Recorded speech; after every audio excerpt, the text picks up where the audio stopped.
Yep, that's right. Deal. Just last minute, couple deductions, that kind of thing. Gotta pencil with that paperwork. That's right. Almost there. Almost there. Okay, it says we're live, but I have no video feed on my preview. There. Hold on. There we are.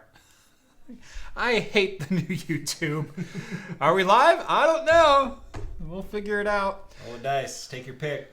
Welcome to Talking Heads, everybody.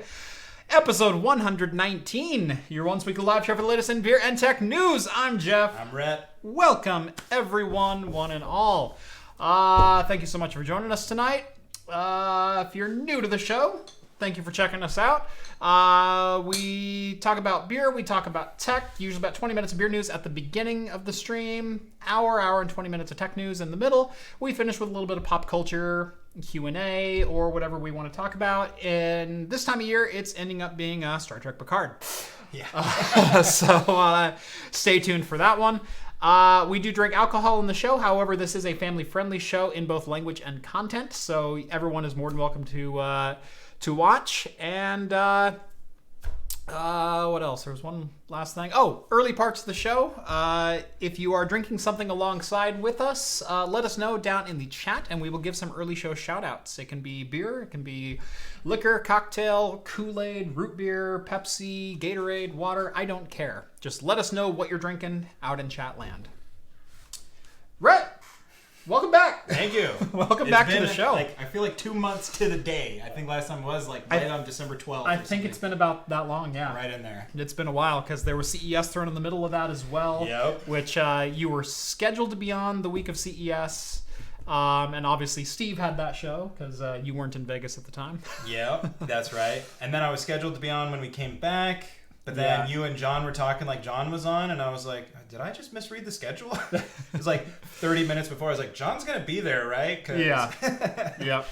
And then, of course, I was supposed to come the following week, but life is a changing for old Rhett over here. That's so, right. You've I had to ask for the week off. Couple weeks off, I guess. Speaking of tax deductions, yeah, you got one of your own now. I do. Yep, my wife and I gave birth to my wife did all the work. Yeah, I just stared lovingly. You did your work a couple months back. Yeah, exactly, and took some photos afterwards. As the jokes go. Yeah. But yeah, we got a little kiddo running around. Excellent. He's we're still in the early phase, but losing sleep. But it's a good loss of sleep. I mean, if ever there was a reason, this is it. So. Yep. Plus, I've been spoiled throughout my 20s by sleeping in, doing whatever I want all the time. So, I'll see what this is about for a while. Yep. What's funny is I didn't have kids until I was into my late 20s, and but I was the first out of like our crew to have kids. Right. and so I'm old hat at this. Yeah. And, but in my family, I was one of the later ones to have kids. So there's like 12 cousins or something like that. Yeah, that's how it is for us too. It's like we're the last holdouts in our family for like making cousins and stuff like that. So I have a couple younger siblings still who are 11 and 13 years younger than me, and so there's still another wave coming in my generation. Yeah. But yeah. So, but no, out of like all my cousins and extended family, there's quite a few. But that's always fun. It's kind of nice because it's like we're thinking about it. It's like, all right, we got built-in babysitters with the cousins when it comes time. We got built-in friends with the cousins when it's time. Like, so many positives to waiting for your siblings to have kids first. Anyway, welcome back, buddy. Thank you. Glad to have you back. So we brought, you brought some stuff to do some red beer. We're going to kind of do a Mexican margarita beer kind of thing. But I wanted to open with something a little special. Let's do it. Ooh. Producers in the office handing off some baby wraps. Appreciate it. So, there's the name so you can look up info on how to use it. Awesome. All right. Oof. This one's got a cork top. So I picked this one up, I think 3 or 4 years ago. And it's been very slowly aging. You spoil me. This is a North Coast brewery, Old Stock Ale 2013 Cellar Reserve, aged in bourbon barrel. Oh my God. This is a special beer. I feel guilty for bringing Tecate. No. He goes, I feel like doing red beer on the show tonight. You want to do red beer? I said, you bring whatever you want, because I've got something else planned. So I was just thinking, man, I was so tired, Everybody's talking about how worn out they are. I was like, man, it's Wednesday. We're tired. It's time to just kick back. I will say, I could go for a Mexican lager right now, but yeah. So, Rhett, in honor of your new edition, we're going to open this one up. Oh, my God. Oh, that smells freaking amazing. So, by the way, this is a 14.2%. Oh, Jesus. Oh, God. I was looking out in the fridge going, what do I want to drink tonight? You know what? Let's toast the new edition, right? I appreciate that. There we go. Oh, I better get this. Yeah, do not let that go to waste, because this was a spendy bottle too. Oh man, thank you so much. You're welcome. So, cheers, everyone. Cheers. Cheers to you. Cheers. Sir. Thank you much. Oh my God. Oh. Light body, but rich flavor. Way lighter bodied than I expected. I have not had one of these before. I've had a lot of North Coast brews before, and they're always fantastic. They're one of my favorite consistent breweries. This is something special. This is so good. There's a molasses to it, but it's not like this heavy syrupy molasses. No. But it's like the flavors are all there, but the body is so easy drinking. The taste, this is gonna ruin it, but I gotta just say it. It totally has that, like, if you've ever had like the cheap McGriddles at McDonald's, it kind of has that. That's the like molasses taste. Little mapley molasses. But it's like, that's instantly what I was thinking of. Is just like the rich, because the molasses mixed with like the sausage, you get like breakfast. Like, this tastes like breakfast. Yeah, it does. It's amazing. This is what CBS could have been. This is like a bourbon barrel aged CBS. That's exactly right, but lighter bodied at the same time. Lighter bodied, absolutely. Yeah, I think that's a great way to put it. Oh man, that is great. Yeah, someone said Tecate. Did someone lose a bet? No, we just felt like something a little lighter today as well. I knew that I was gonna catch crap for bringing it. I thought it would be acceptable if I was making a beer cocktail. Yeah. John says, how come Jeff doesn't complain when someone else brings cheap beer? Because tonight I didn't care. That's the deal. Is tonight I'm just a little tired. So tonight's going to be a little bit of a scattered show. There is some good news to get to, and we will certainly get to that here very shortly. But there's not a lot of news either. So there's a couple big things to talk about, but then there's a lot of like 2 and 3 minute topics. So today it's just going to be kind of a little mosey down we got to ease Rhett back in off of his right. family leave here. That's right. Yeah. And my bereavement benefits aren't nearly what they should be. So. No, not at all.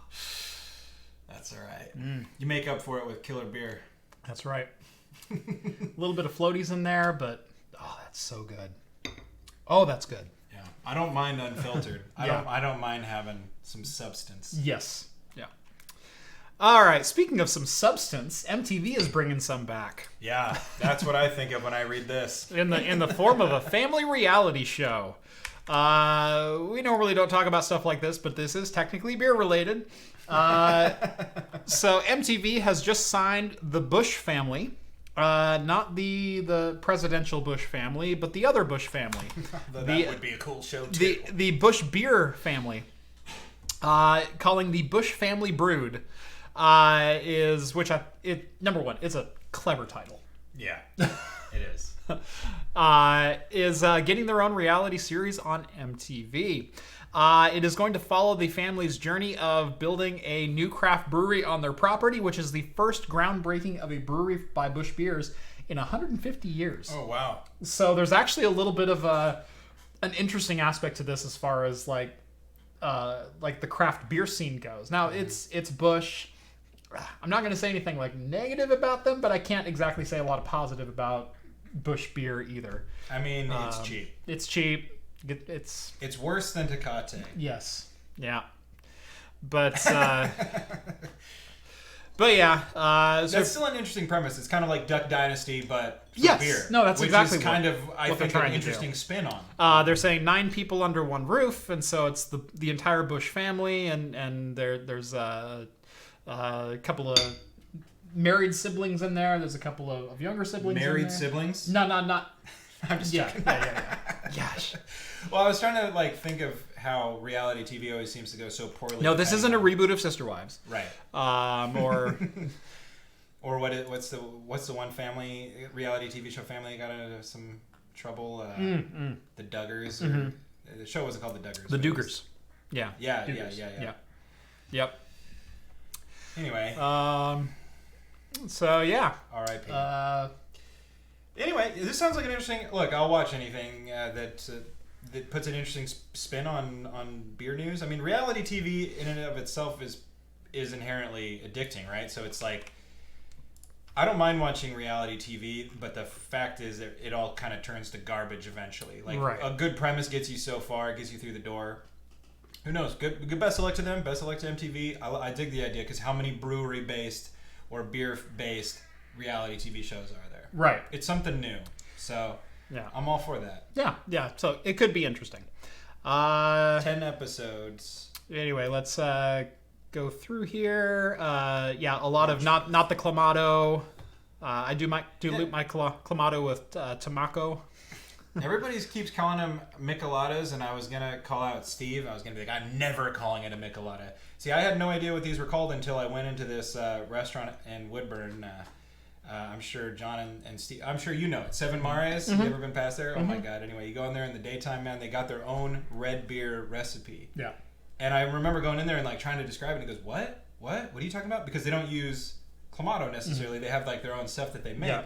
And he's like, "Oh, just say red beer next time." Yeah. I was like, "Oh, okay, sure." Yeah. Didn't help that we had quite a strong language barrier Yeah. in there, but I was trying so hard. He goes, "Just say red beer. We know what you mean." It's like, okay. All right. So John Jay's got a Toppling Goliath Super Sumo. Excellent. Questionable commands. Drinking a Ruse Brewing Interpreter Northeast or New England style double IPA. Fantastic. Skull's got a Left Hand Wake Up Dead Nitro Russian Imperial Stout. Ooh. That sounds great. Novella Hub 56 Brewing Darker Territory Imperial Stout. Asim Sood is drinking a milk. It's morning time here in India. Excellent. Suntory Whiskey. For a good time, make it From a Sex Crazed Panda. We got a Sup Dudes from Tech Barons Cameras and more. Sup. Scott's drinking an Abalor. Abuda? Abu Dad. Abu Dad. Abu Dad, thank you. The letters were not making sense. Yeah, they kind of blend together. Yeah. Yeah. I was trying to figure out which direction the B's and the D's were going. Like, my head just wasn't wanting to filter them properly. Let's see. Becky, my kid is not already running around. Yeah. Did I say that? No. He's only 3 weeks old, like, today, so... Yeah. He's still pretty young, but he is huge.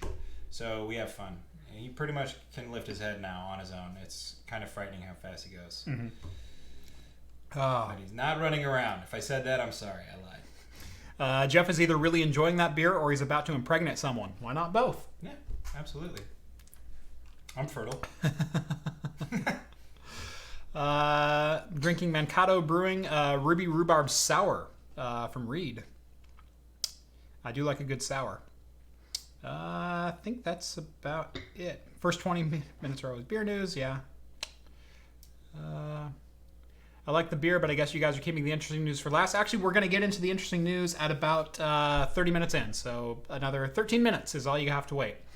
I'm trying to stretch the show a little bit tonight. So like I said, it's going to be a leisurely walk through the show tonight. We got some fluff pieces. Yeah, we got plenty of time. Craft competing, the Takata is in focus, and you're a little blurry. I know it's close. Hold on. Let me... Yeah, I do have the focus set just barely off. You know what? And it's bugging me just enough. I'm going to fix it. Sounds good. Yeah, you may as well. So lean forward just a hair, right? So sit like straight up. Just let me know when you're there. I mean, I look pretty good when... Right. Oh. Right there? No, I think you went the wrong way. Wrong way? Oh, right there. Yeah. Yep. whiskers on my face. There you go. Yep. Yeah, that's way better. Okay. Welcome to the real show, guys. That's right. That was just the warm-up. Welcome to Talking Heads, episode 119.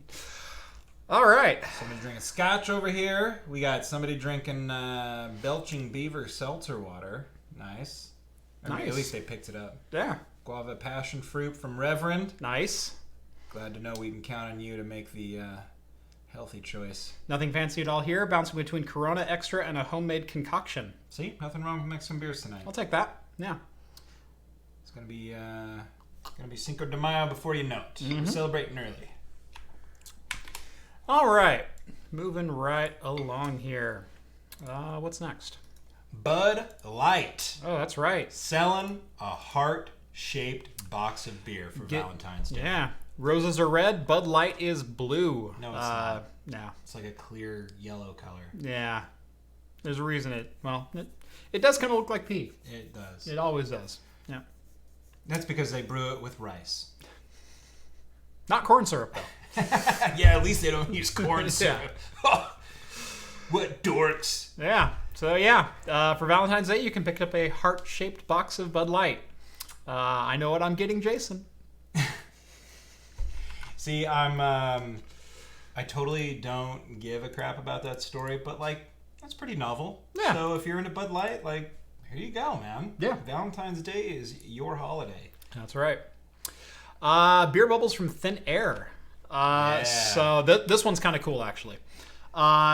So Commonwealth Scientific and Industrial Research Organization, which is basically Australia's space agency, have come up with a method of pulling CO2 out of the air and carbonating beverages with it, which kind of...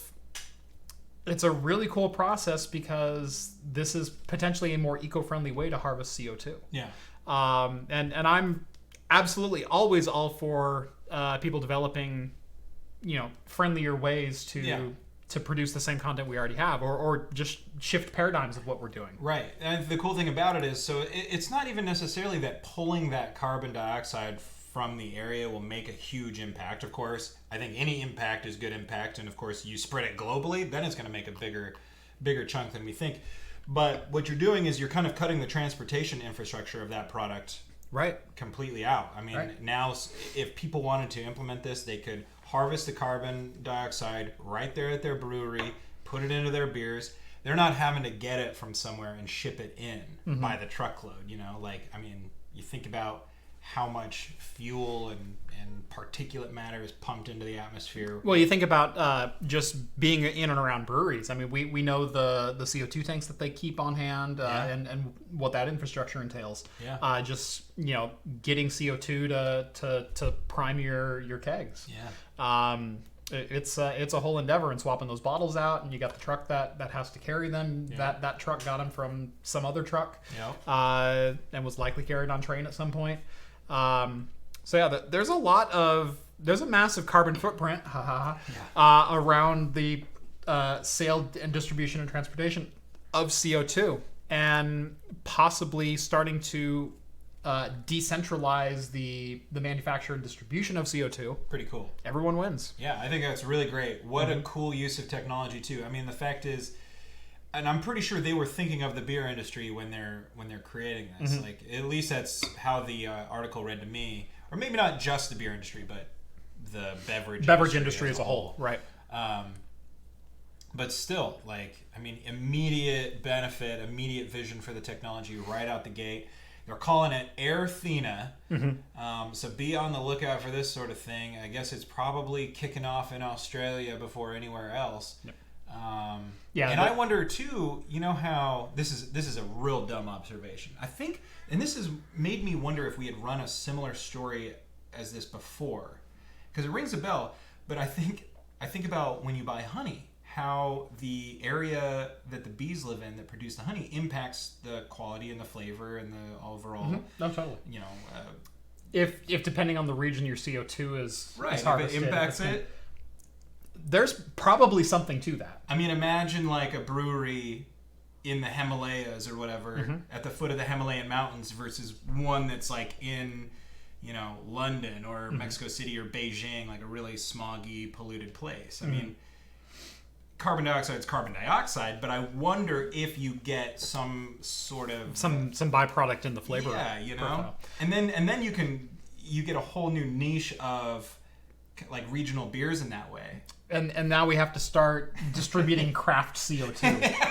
Oh God, no! We start the whole problem over again. You've killed the planet, Red. My bad. You've single-handedly done us in. They're like, oh my God! Like the anti-Arctic carbon dioxide is so much better than the Mojavian. Right? I will say we do know that water especially will change the flavor profile of beers brewed in a certain area, and it's not even vast regional. It can be very local differences. There's one brewery that we know of. Who is that? Vagabond. Yeah. They have a brewery here in Salem. They also have a brewery up in Portland. It's only 35 miles away. Their two breweries are very, very close together. Radically different flavor profiles, brewing the same beer on the same equipment, purchased at the same time, just brewed at two different sites with two different water sources. Yeah. So what they actually figured out is they prefer a beer that was brewed down in the Salem facility, and they prefer a different beer that was brewed in the Portland facility. They will actually make those two beers at those facilities and then transport them to the others to sell them. And so like their IPA tastes better here, but their hef tastes better in Portland. So they'll brew the hef exclusively in Portland. Nice. And then there's a couple others that don't have as vast of differences. Yeah, but that's pretty neat. I mean, the fact that they could figure that out. I mean, and I'm sure I'm not alone. I kind of rate tap water everywhere I go. Mm-hmm. And there are some places in Oregon that have amazing tap water just based on their supply. There are other places that have garbage tap water. I grew up in this town where the tap water tasted like freaking rotten eggs. Yep. It smelled like you'd run your tap and your house would smell. Yep. And you get used to it. Like you get that sulfur deposit in there. Yeah, yep. And you get used to it. I remember thinking like as an adult, like nursing a hangover with that stuff. I was like, the smell fixes the hangover faster. It's good for you. Now it's like, I just love that clear, clean water. Yeah, and I'm sorry, we did have a super chat. Scott says, Sweater Vest's new sweater looks awesome. Thank you. I wore this specifically because of the sweater vest. The sweater vest joke, yep. I was going to get a sweater vest, but I couldn't find one. So I just went with a cool sweater. Yeah. People often tell me it looks kind of like a really bad person in history playing golf. Mm-hmm. I agree with them. Oh, no. Doesn't it though? Oh no. But yep, I like to. It's an excellent shot. I'm sorry, that was a bad joke. It's all right. That was a terrible, terrible joke, and I'm partially ashamed of it. It's funny. I don't know why I stopped myself from saying who everybody thinks it is. Yeah. But I was like, I don't feel like going there. Yeah. Something about just. Yeah. The week that we've been in, I'm like, I don't need to bring it down anymore. Yeah. But you all know who he looks like. So. Yeah. But yeah, I got this sweater New Year's Eve 2009, between 2009 and 2010. Uh-huh. And somebody goes, hey, this sweater I got as a joke. Mm-hmm. Isn't it funny? And we all laughed. And he goes, I'm going to throw it away. And I was like, whoa. Well, I'll wear that. Yeah. And he goes, I'll give it to you, but you have to wear it for the rest of the night. And so I did, and I've kept it ever since.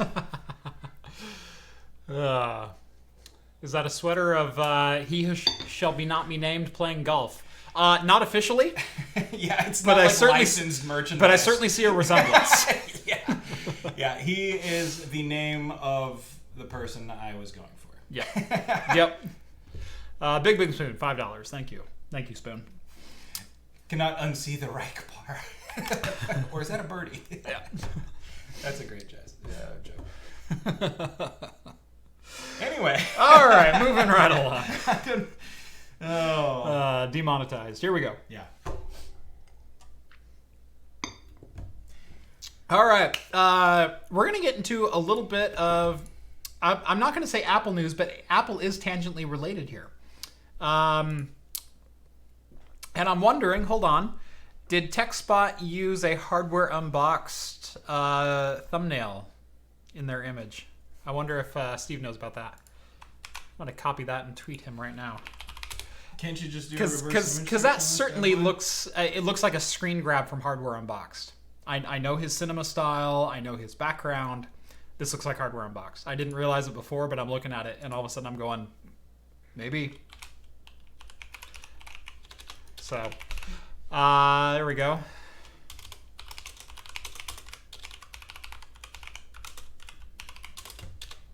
Charlie Chaplin playing golf. Actually, that's a good one. Thank you for that. Arigath has got my back. He says it looks like Charlie Chaplin playing golf, to which... Yeah, it's Charlie Chaplin playing golf. Exactly. That's totally what it is. Exactly. Yeah. Who's this guy back here? Well, you got a 1920s football player. Yeah, that totally looks like 1938 Green Bay Packer. God, this guy looks shady, though, doesn't he? Yeah. And Polly. Yeah. You got Polly in the background. It's a good shot, sir. Yeah, I was trying to think It's a good shot. Trying to think of a horrible... I couldn't think of the Red Skull's name all of a sudden. I was like trying to think of his actual name. Yeah. Anyway, so we were getting into some tangentially related Apple news. I swear that's a screen cap from Hardware Unboxed. I could be wrong, but we'll find out shortly. Who knows? I'm very curious to find out.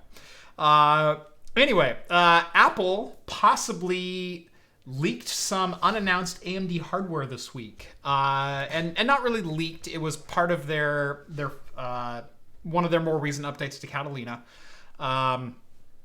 But we know Apple has a perchance to use AMD in all of their products as far as their graphics solutions, because they have some mysterious beef with NVIDIA, and it's like they made up for like 3 months there in the middle, and it's like, oh, all of a sudden we can have GTX Pascal cards on Apple again. Then 3 months later, it's like, nope, screw you.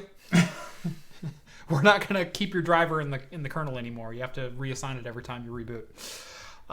So yeah, it's just cat and mouse game that's just annoying. But anyway,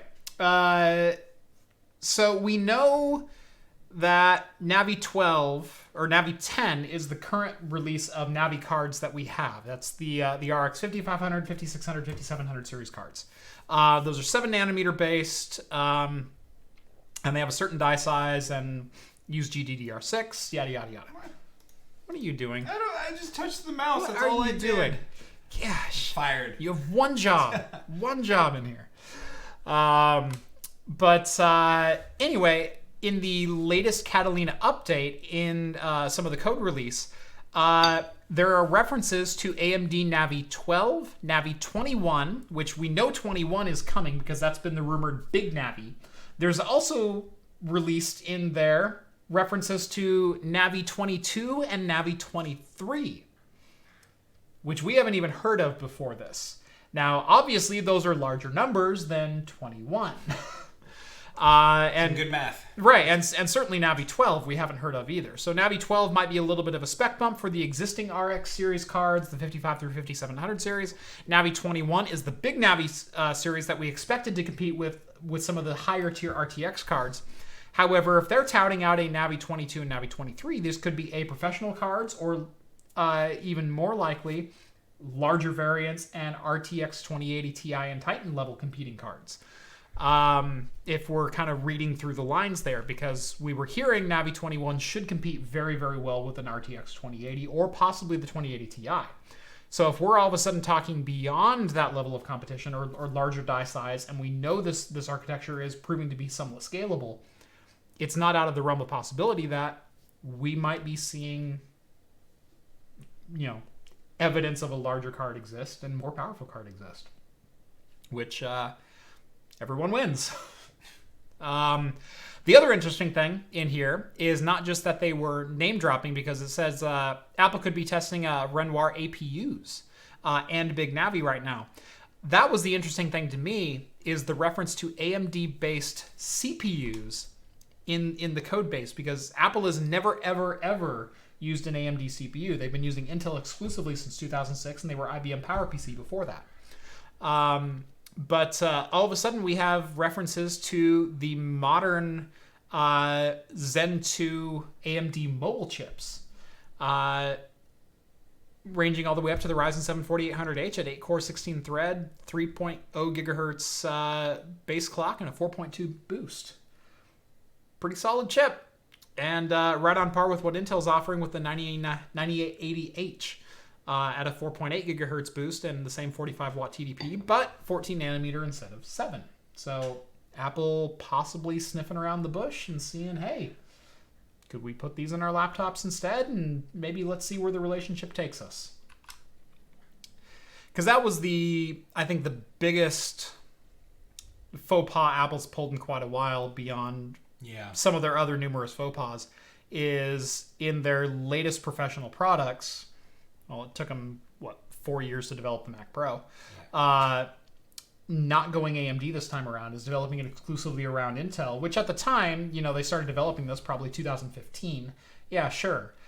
But it shouldn't take you 4 years to develop a tower, number one. It should take you 6 months to develop a motherboard, especially if Intel provided them with a reference board early on, which I'm sure they did.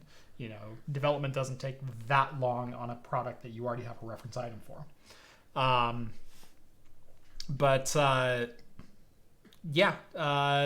To me, this reads that AMD's or Apple's kind of seeing writing on the wall and going, everybody's seeing writing on the wall. Yeah. But this would be a huge blow. This would be a huge blow to Intel. Because MacBook is still one of the number one selling laptops. Now the Microsoft Surface is obviously caught up, and there's a couple others that are kind of in the top 15 and top 20. But year in, year out, the MacBook Pro is among the top 1 or 2 selling laptop lines. By a pretty wide margin. I would love to see Intel stock value before this leak happened and right after this leak got out, just to see. Mm-hmm. What people are thinking about it even more. I mean, that's got to be a huge sign. I mean, the rats are fleeing the ship, as it were. Yeah. I mean, that's exactly what this is, because they've been, like I said, Intel exclusive. Even the couple times that AMD's kind of poked its head out of the sand, releasing the first 8-core processor with Bulldozer, Apple didn't budge. Like I said, they've been pretty solid in the graphics department as far as leaning on AMD, almost to a fault, because obviously NVIDIA has the lead in that category, and there's been a lot of criticism towards Apple towards sticking with AMD exclusively. This could be a pretty dramatic shift and get Apple competitive with the top-end products again, because, again, if I'm being honest, I was very underwhelmed with Mac Pro as far as the price point goes. I know there's some people singing its praises, but the price to performance, even for a professional workstation, it's not penciling out right now because of the other products that are available. Even on the consumer space with the 3950X, the pro market is not panning out because they're aiming this at photo and video developers, and professional artists essentially. And somewhat towards the music scope, but music doesn't take nearly the horsepower that everything else does. But they've had their eyes pretty much squared on cinema. That's the reason they released their accelerator card. That's the reason they have 1.5 terabytes worth of memory capacity in there. That's the reason why they chose the 3457, whatever the chip is for Intel. I can never remember that LGA chip. But that's the reason they chose that board with 6-channel memory is to get the most performance out of it. And at the time, the most PCIe lanes. And lo and behold, all of a sudden, AMD's kicking their butt, up, down, left, right with Threadripper. So, yeah, interesting. Big Spoon, boot break heart attack or boot break heartache. Oh, I don't feel like being booped tonight. Just saying. Sorry, bro. I don't boop nobody without consent. That's right. Because he's a man, damn it. It's true. That's right. Tell you what, boop. Boop. Hey, I gotta ask. Yeah. I've been going along with it because it's funny, but where did the sweater vest thing come from? I don't know. So it comes from kind of the Bite My Bits clan that kind of came along, because he has some enthusiastic fans, and we got like 5 or 6 or 7 of them all of a sudden on our Discord, and whatnot. And someone just called you Sweater Vest because I guess you wore a sweater one time, and one time, yeah. And so you're Sweater Vest now, and Steve is Jeeves. So it could be worse. It could be worse. Jeeves is a cool nickname. Well, Jeeves is a cool nickname, but that actually came from CES because Epos Vox got the presidential suite, and the joke was he had a butler, and Steve became his butler. Oh, I see. Jeeves, would you refill my glass for me, please? All right, that's a little less cool. So that became the running joke for CES. Interesting. Well, I mean, Sweater Vest isn't bad. It's funny because I've been running along with it, but I have no idea where. I think it's just, you do wear sweaters. Sure. Yeah. I can recall one sweater I've worn on the show. Yeah. And I've probably worn it a couple times, but it's like, it's not like a fancy sweater. It's an outdoor sweater. And he's wearing a flannel cap, for God's sakes. Like if you're going to pick on anything, pick on that. I know. Yeah. People see this hat, and one of my old friends, his entire family calls me Elmer Fudd. So they call me Elmer because it looks like his hat, I guess. I don't see it, but... That is not a... No, a deer stalker or whatever? Yeah. No. Yeah. Yeah, it's just the color. Yeah. That's what it is. Yeah. And even then, wearing a red hat, a ball cap in public anymore is getting awfully dangerous. He picks the best sweater vest, so much taste. another $5 from Spoon. Hey... like I said, I tried to find a sweater vest to wear on the show tonight, but I couldn't find one fast enough. He was trying to roll with it. The problem with AMD is no one wants to buy AMD servers. No, that's a BS comment. You don't know where the market's going. You flat out don't know. I don't mean to call you out that harshly, but you don't know. AMD screwed over a lot of companies, and that's why, that was 8 years ago. And you don't think Intel's been screwing over companies? You don't think that other companies see the price drop of the 1090 XE to half price, and all of a sudden there's rumors of Ice Lake and Comet Lake, or whatever the bloody lake they're going to call the next gen of processors that's still going to be 14 nanometer, of those dropping half price. So all of a sudden the 9900K replacement's going to be $280. You don't think that the top end execs are going, well, if they're dropping the other chips half their price, and we spent $10,000 on an 8180 CPU, and you're telling me that CPU was probably only $3,500 at retail? You don't think they're going to be pissed? For the last 9 years, you don't think they're going to be pissed off that Intel's been taking advantage of them? So now business is all about dollars and cents today and moving forward. It's not about what happened. It's not about feelings or anything like that. It's about what can you deliver me today, and what's the consistency of what you're delivering me today.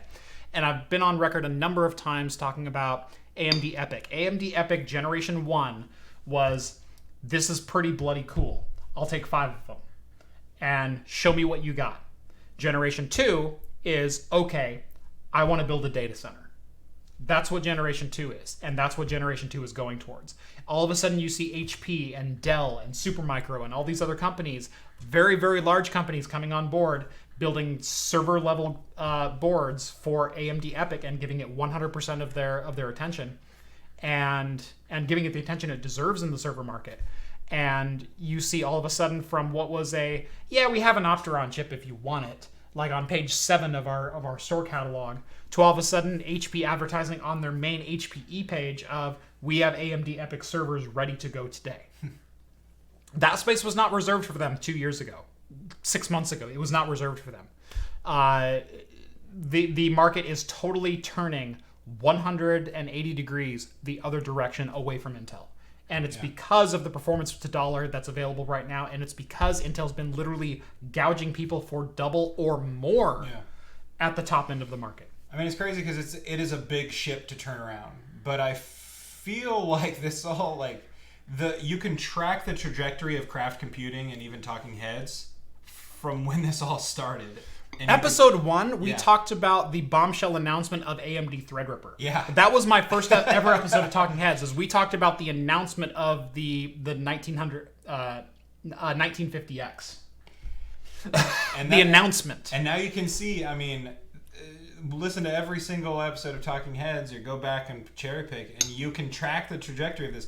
This isn't an overnight phenomenon, but right, like we said, it's a big ship, once you have that momentum going another direction, it's going to be hard to swing back. I mean, and I've said this time and time again, if Intel had a counterpunch, they would have already played it. Yeah, I'm sorry, but you don't.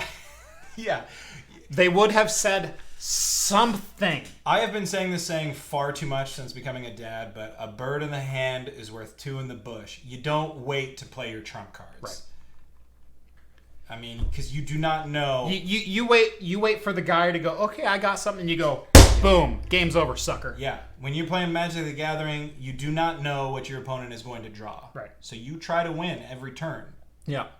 If all of a sudden he throws 4 mana out and he's not tapping anything and he's kind of got this look in his eye, you know he's about to drop a 6/6 with trample. Or worse. Don't let him do it. Right. See, back in the day, I had I can't even say the name that I called it, but it was a deck that no one liked to play against. It was 62 cards. It was bare minimum for a deck size. And I had Circle of Protections galore before they were outlawed. Yeah. No one liked playing against me because I didn't play fair. It was nothing but mana, Circle of Protections, and a lot of trample creatures. And trample creatures that would spawn token creatures. Tokens, yeah. The token decks are always huge. All of a sudden I got 12 1/1 elves. When I stopped goblins. When I stopped playing, it was all the rage was like spirit token decks. So you got these flying tokens that would just bomb you and spawn more tokens over and over and over. I remember like losing once at a Friday Night Magic event to a guy that had like 60 tokens on the field. I was like, you asshole.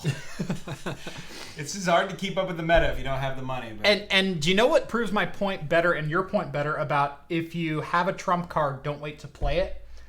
3990X, 64 core Threadripper. There is no reason in the world for AMD to release that processor. There is no reason for them to release it. Why? Because the 3970 beat every single Intel chip on the market in every single category except like one maybe Intel specific benchmark. Like one thing that Intel was good at, their 28 core beat the 32 in. That's it. That's it. And AMD had this trump card going, well, we can put 64 cores on there. What you gonna do? What you gonna do? And like I said, it's a Halo product. I trumpeted about that quite a long time ago. Halo products. I do. I do. But the 9900K was Intel's Halo product for the longest time. Yeah. And all of a sudden the 3700X came out and Intel goes, well, we still have the 10980XE. Oh, you have 7nm Threadripper? Yeah. Anytime in the last 12 months, Intel could have played a trump card. Anytime. And they should have if they had one. Yeah. Because like I said, I mean, imagine, and maybe I'm way off base and I'm over exaggerating what a leak like the Apple leak might do, but I would love to see a snapshot before the leak, after the leak, or any time that AMD comes out with something like this. I mean, what is happening to Intel? Because if Apple is seeing the writing on the walls, I mean, that's a huge company. That's a lot of momentum to shift to another product. Right. And someone points out AMD had 0% of the market share at the beginning of 2019, and that is absolutely correct. In 12 months, they went from 0 to 5%. And like I said, people are starting to buy it. And remember, that was with first generation EPYC. Seventh generation or second generation hadn't even been announced yet. And they already have 5% of the market share based on first generation EPYC. And like I said, that's a show me product. That's a show me what you got. I like your returns. I like your power consumption. I like the power density that you have. I like the price that you're charging for the box. Cool, I'll take 5 of them. This year it's going to be about, I want to fill a data center with it.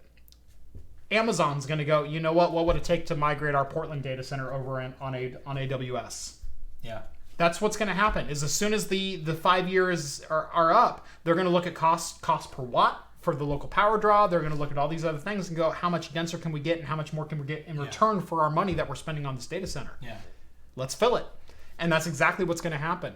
And so AMD is going to probably, I would say by the end of 2020, have between 15 and 20% of the data center market. And if Intel doesn't turn a very sharp corner and make corrections in what they're doing and announce a killer product and actually bring it to market and deliver it, I think AMD has 70% of the market share within 2 years. Yeah, that would be huge.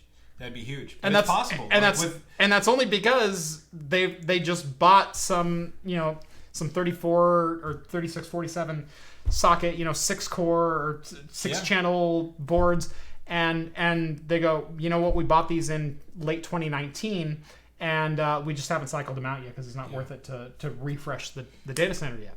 Look, nobody's rooting for Intel to like fold and go home. You know what I mean? Like, I want Intel to come back with a vengeance because competition is good. yeah, it only serves us. Right. So look, Intel has been dominating for a long time, and I mean they have name recognition like nobody's business. They're gonna take a beating on the chin. They might slink away.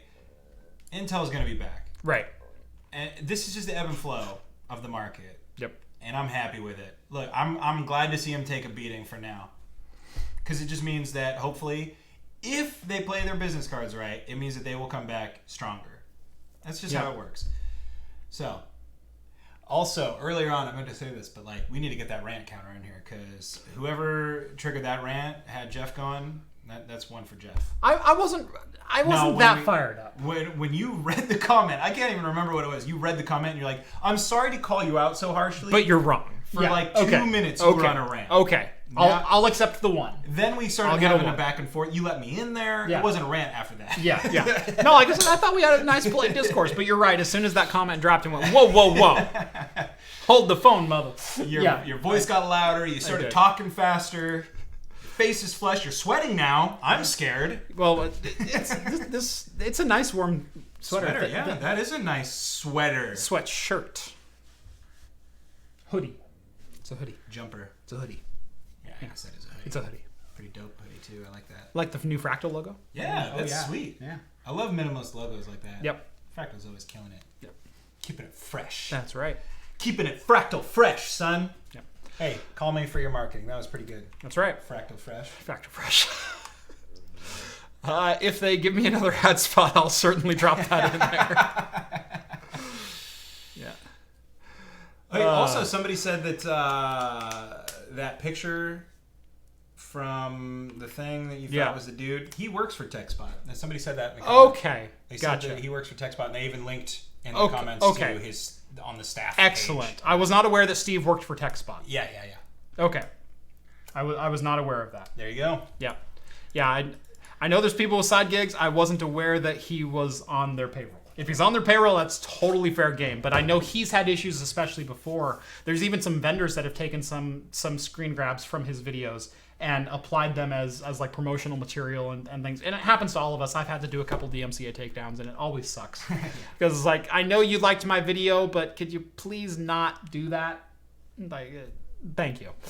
That's not the way this works. Yeah. You don't get to take a video that I produced with a product that I bought and use it for promotional purposes without paying me like some kind of licensing fee. That's how this works. But anyway, no, that's awesome. That isn't fresh. Yeah, that's not fresh. Yeah, but Fractal fresh. Hashtag not sponsored. But they did give me this hoodie. So it's a sweet hoodie. It's a sweet hoodie. Moving on to another topic that's probably not going to get either one of us fired up. Yeah, this is a big one. I read this, and this made me mad. Yeah. We're going to take this discussion a very similar place that Linus did. I know you haven't seen Linus's discussion on this in general, but I kind of want to... I don't know how you know that, but you're not wrong. Right, but I kind of want to steer it that direction, and then let's flesh it out kind of live. Let's do it. So the story is that a Tesla customer bought a Tesla P90D from a dealership, and on the sticker, and tested by the dealership and by the customer at the time of purchase, was the enhanced autopilot feature and the full self-driving capability feature, both of which add up to about $8,000 in total sticker price on this car. They were not cheap options. Now, this was a used car. This was a car that a gentleman bought, was likely repossessed, because that's usually the only way that cars like Teslas go to auction, because dealers usually want to sell them. Yeah. So it was bought at auction. It was brought in by a dealer. Excuse me, it was a P75 or as a 75D, not a P90. So 75D was purchased at auction by a dealer, test driven by a customer, purchased by that customer under the assumption that it would have the enhanced autopilot and the full self-driving capability. He drove it around for a couple of weeks and everything worked fine. All of a sudden, he received an update from Tesla. A couple of weeks later, those features were no longer on his car. And he reached out to the dealership and they said, well, that must be a bug. That's weird because it was on the car. It's on our spec sheet. It's on everything else. Why is that not on there? The dealership got in touch with Tesla and it says, oh, it's because he didn't pay for that. They said, it's a used car. They said, yeah, but he didn't pay for that.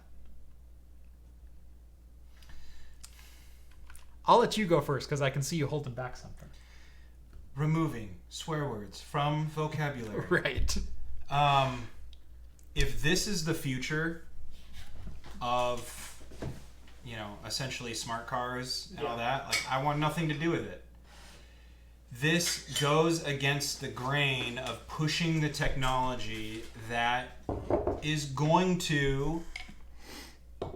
Tesla is already really changing the landscape and changing, I think, the world for better.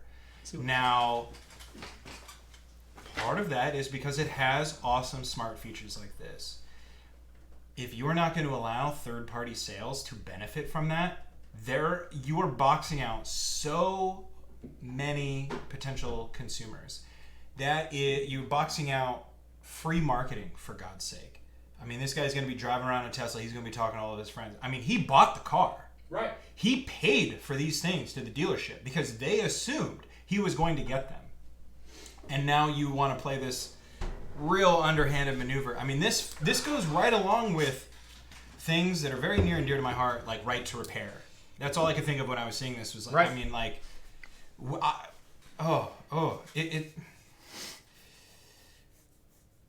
Yeah. No, you're exactly on the right track. This is like John Deere holding farmers hostage. Mm-hmm. Tesla is holding the future of the electronic vehicle hostage in a way. I'm not okay with this at all, and nobody should be. And I get, you can make a case. Tesla has a case. It is an unreasonable case. I don't think Tesla has a case because that has never been the market that's existed. You're right. They have a reason, and I'm not saying it's valid, but they have a reason, and on paper, without running it past the court of public opinion, makes sense. But when you apply it to real life, what a dumb move. I don't think Tesla has a leg to stand on here. The reason I don't is Tesla has features that are tied to an individual user that you pay a subscription fee for, or you pay a one-time thing for. Syncing to your smartphone is a subscription feature. There's a couple other access things and media features that they offer that are subscription features that are tied to a user account that you sign up for. So you have a Tesla user account linked to your email. Yeah. Those are all normal things. That's Apple selling you an iPod and saying, hey, would you like a subscription to Apple Music? If I give the iPod to the next person, that person doesn't own a subscription to Apple Music. However, those features are not linked to the car. So Apple Music would not be linked to the iPod. Yeah. Your media subscription to Tesla would not be linked to the P75. However, features that are hardware features are linked to a car. That's like me buying a 6-speed car and me selling it, and then someone going, 5. You didn't pay for the 6-speed, sorry, you're going to have to stick it in 5 gear. Yeah. In fifth. Or, oh, you wanted all-wheel drive? Ooh, you didn't pay for that. We're going to turn off your front differential. Right, exactly. It's that kind of stuff. And this is, and I think Linus put it best on the WAN show this last week, and I happened to catch this one clip, was cars as a service. And there's now, I'm of two very, very different mindsets of anything as a service, okay?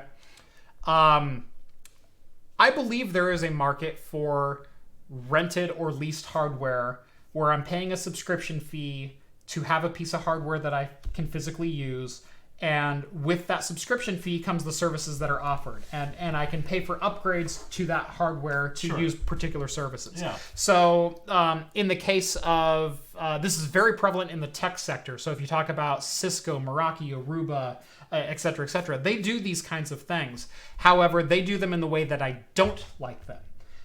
With the way they do it is I go out and I purchase a Cisco ASA, and then I license software as a service within that Cisco ASA that only works on that Cisco ASA. So basically, I purchase the hardware and I own the hardware and I'm responsible for the hardware and the upkeep and the maintenance and everything else. But all service has to go through Cisco, and I have to license the features within that hardware that I physically own. That is not the right way to do things, because that's charging a customer twice for one product. Yeah. And I get where the companies are coming from here. I get that Tesla says, we want to move to a subscription-based service for some of these features. However, it has to be, in my mind, one or the other.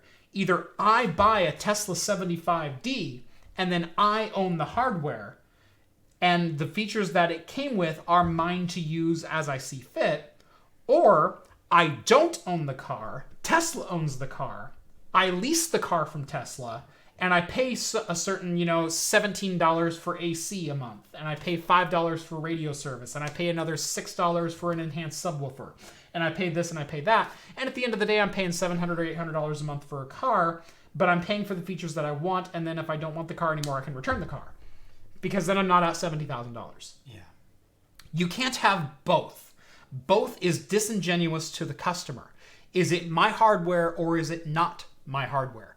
And I don't buy any hardware that comes with software as a service. Professionally, personally, I don't do it. Yeah. And I've been in this business a very long time on the hardware buying side of things. I don't buy Cisco. I don't buy Meraki. I don't buy a couple of these others that I don't physically own everything about it. And I go open source and vendor agnostic whenever possible with all of my deployments. And we're better off for it. Yeah. My question is, I just want to know from Tesla's viewpoint, I mean, what do they expect this to do in terms of... They want $8,000 for him to unlock the feature. Sure. Whatever. They're wrong. That's stupid. Yeah. But what do they expect for this to do to the supply and demand, essentially? Because my understanding is that Teslas are supposed to get like 1 million miles in their lifetime. Right. That is a long lifetime for a car. If you're expecting the average car to last 10 years, which like used car dealerships do,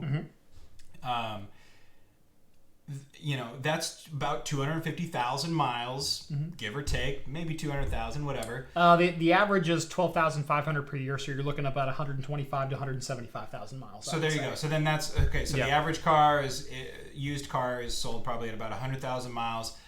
The new owner of that is looking to get 10 years out of it, give or take. What are they expecting? Like, there's going to be all these Teslas out there. People who've outgrown their model of Tesla or whatever it might be. They want to upgrade. So they sell it to somebody. But now people are going to know not to buy used Teslas. As if it wasn't already a problem with getting access to supercharger network and so on and so forth. Yeah, and that's the other thing. Remember that wasn't that a story that broke a couple months ago that if you did not buy a new Tesla, you couldn't. Yeah, that's what you're saying. Rich Rebuilds has had numerous problems with this, with the number of his builds of buying a Tesla and going to a supercharger network after he's rebuilt it and taken parts from 3 Teslas and put it back together, and they say, "Oh, sorry, you have a mismatch of components. We're going to turn you off from the supercharger network now," even though he has a P90D, which should have lifetime support for supercharging. Am I wrong? Like, is Tesla are their margins slim? I don't feel like their margins are very slim when they're selling a car for $70,000 delivered right to your doorstep. I mean, they have no middleman. They're selling direct to consumer. I don't think their margins are all that slim. However, they're trying to... I get what they're trying to do. I really do. And I understand from a business perspective what they're trying to do. And they're trying to create return customers in a market where there aren't going to be return customers. Because that's the problem with a lot of car sales, of car manufacturers, is you get a customer one time and maybe they come back 7 years later and buy another car from you. Maybe.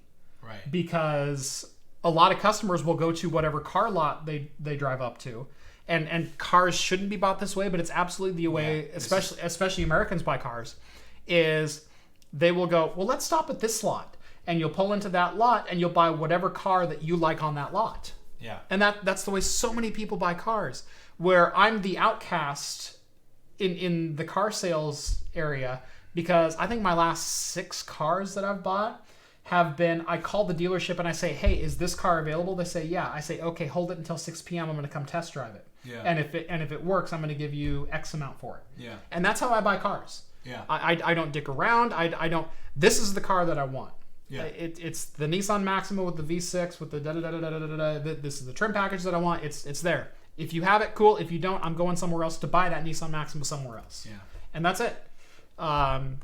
So it's the way I bought my Z car. It's the way I bought the MR2. It's the way I bought my truck. It's the way we bought all the way back to my wife's car almost 10 years ago. Every car I bought was off Craigslist. And that's fair. But at the same time, even on Craigslist, you can search until you find the car that you want. That's true. And that is what I did do. Mm-hmm. And then I found somebody that would allow me to talk them down. Yeah. See, that's my whole point with the whole thing is I feel like the consumer that Tesla is targeting will be the ones that get rid of their old Teslas that got 200,000 miles on them. Mm-hmm. They have 800,000 miles expected life left. They want the new Tesla. Mm-hmm. I mean, nobody like me is going to go and buy a new Tesla every 10 years. Right. That's just, if I buy a Tesla, that's a Tesla I'm going to have until it's done. until it don't Tesla no more. Right, exactly. Yeah. And I feel like I am maybe I'm wrong because I do this too much, but I feel I use myself as sort of the average consumer in a lot of things. Yeah. I feel like I'm pretty indicative of the average Tesla consumer. Yes. I want one. They're cool. I'm waiting till I can afford one. Yeah. And it's like, sure, I could shoehorn it into my budget, but it doesn't quite suit my lifestyle yet. All three of my cars combined don't get me the mid-level trim of a Tesla Model 3. Oh God, yeah, not even. I could flat out done. I could get all three of my cars and sell them, and not even get the lowest tier Tesla. Right. Like straight across. Yeah. I could probably manage the payments for freaking 3.5-4 years or whatever with it, but it's like, where did the big PP come from? Yeah, KB. What the heck, dude? What? You don't have to say big PP for everything. They're not going to sue Tesla. They have lawyers with big PP. P90D, big PP. MR2, big PP. I don't know. Is it something Elon Musk said once? I'm just going to say don't do it again. Yeah. I don't know, man. This is just bad move. This is where it's like anti-consumer. John Deere has gotten themselves into trouble with this, and now you have farmers that are like learning to freaking hack the John Deere software. We're giving rise to, it's funny because they're trying so hard. This is going to give rise to a whole new level of car pirates. Yeah.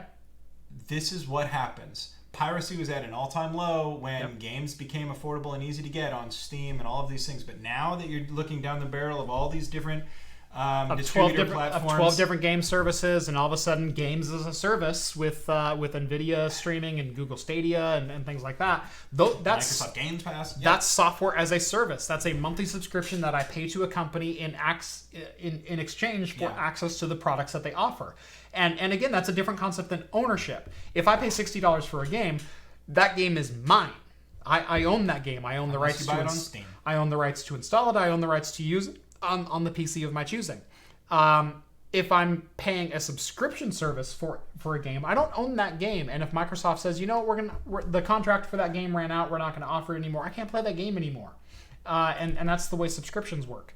But the way Tesla's doing this is they're doing a single sale of a perpetual license and then revoking that perpetual license once it goes to a third party. Yeah. And that's not the way that works. Cool. And this really gets, this has been a battle that's been going on for decades. Mm-hmm. And it really started with, things like Napster. Mm-hmm. And for whatever reason, companies think that it's their right to make money off their stuff. It absolutely is. However, there comes a point where you need to realize that what you have created has a life outside of the amount of money that it can make you every time it changes hands. I remember. We'll do a red beer. I need something to drink. Yeah. Do you want a lime? Yes. Where and how do I cut this? I'm just gonna right here. You got it? Yeah. Yeah, just split it with me. Do you want salt? No salt. Okay. No salt for me. Okay, well, here's your lime. Yep. I'm going to do this number here. Boy, those Oh. thick-skinned limes. I Holy, grabbed the wrong limes, my friends. holy crap. There's no lime juice in these. There's no juice. Wow. You want me to go get you a lime? I have limes. Jeff, we might need limes. Let me try this one. Okay, try this one. Yeah, it's here. Wow. I can smell the lime. It Yeah, smells really good. great. Okay, try this That one. one It looks a little better. juicier. Yeah. Okay, guys, don't buy the limes with dark green skins. Hey, there we go. And then you do this number.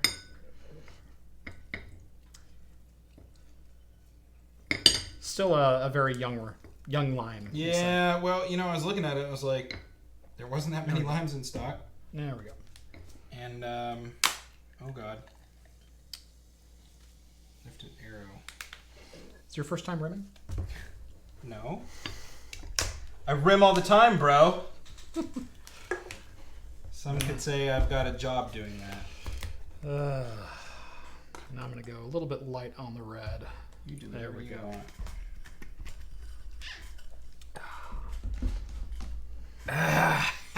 Look at that. Yeah. Oh, sorry. Damn it.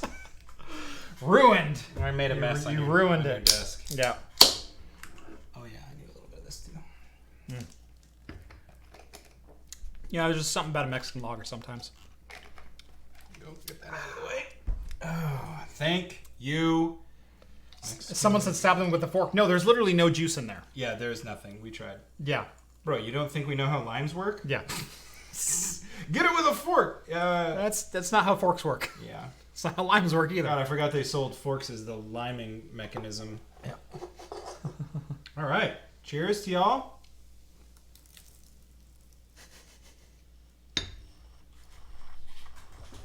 You okay there, bro? I didn't realize how fuzzy it got. Yep. I'm very sorry. I'm making a mess all over your stuff. You are. I got a towel somewhere. There it is. I can use my sweater.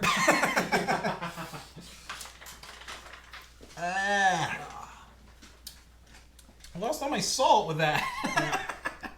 Sorry about this, man. Got this nice old desktop here, and I'm just like... Rhett assaulted the desk. Oh! Assaulted. Assaulted. Yep. With salt. Oh, that's how they wrote it, too. Good for you. Also, spell my name right, guys. Come on. Yep. Yeah, there's no H. He doesn't have to compensate. Yeah. Just R-E-T-T. Like a boss. That's right. Here, I'll get the salt back on me. And On a Boat, I guess, was 11 years old yesterday. I'm on a boat. That one? Whoa. 11 years. Yeah. Random factoid. Now you all feel old. I remember the first time I watched that, dude. I thought it was genius on so many levels. Right? I was like, is this a commentary on like I'm regular on a rap boat. songs? Right. I'm on a boat, mother, don't you ever forget. I'm on a boat and it's going fast and I got a nautical theme, Pashmina Afghan. That and, gosh, what was the Michael Bolton, Captain Jack Sparrow? Yeah, that came out like a couple that one years was later. so good. That one This is a tale of Captain Jack Sparrow, a pirate so brave on the seven seas. Not again. So good. I can't remember the rap stuff that they do, but they're like, and here we go. That was weird. Getting back into it, or whatever. Well, that was really weird. Now we're back in the club. Yeah. Of Captain Jack Sparrow. Here nightly. I got a sexy, sexy hook for you guys. I think you're gonna love it. You're gonna love it. Michael Bolton's a real cinephile. Yeah, unfortunately, I You can't. complete me.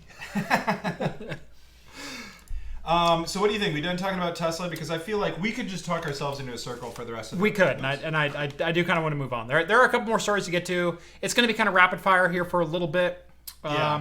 So- None of them are that as big as the Tesla story, Right. in my opinion. But everybody has their opinion on it. Go check out other people too. I mean, we clearly hate Tesla now. So. Nice Bryce says the H is silent. Yes, I know. A little Django Unchained for you. Demonetized. Don't quit your day job. Hey! For singing? For singing, apparently. Bro, Bro, I'm a professional musician. that's right. Not a professional singer, though. Have I ever been paid to sing? I've been paid to play. I have made money off of my singing. Yeah. But Specifically paid to... Yes, one time. I did have a singing gig one time. Yeah. Yeah, I haven't. I haven't. But Yep. I wish. Bite my bits. Just stopping by to show support for the Sweater Vest fan club. Bud Life Orange for life. Hey. Thank you, Jason. I didn't know I had my own Of club. course, Jason shows up when we're drinking freaking Takata. I knew that karma would catch up with us, but hey, it's Wednesday. You know, not the worst thing in the world. No, Tecate is a great, cheap beer. Yep. You want Mexican beer, I feel like it's the standard. I like Tecate more than I like Corona. Way better than coronavirus. Yeah, way better than coronavirus. I prefer Tecate virus. That's right. Tecate better than Bud Light Orange? You're darn right, John. Oh, God, yeah. It's better than most American domestics except for Rainier.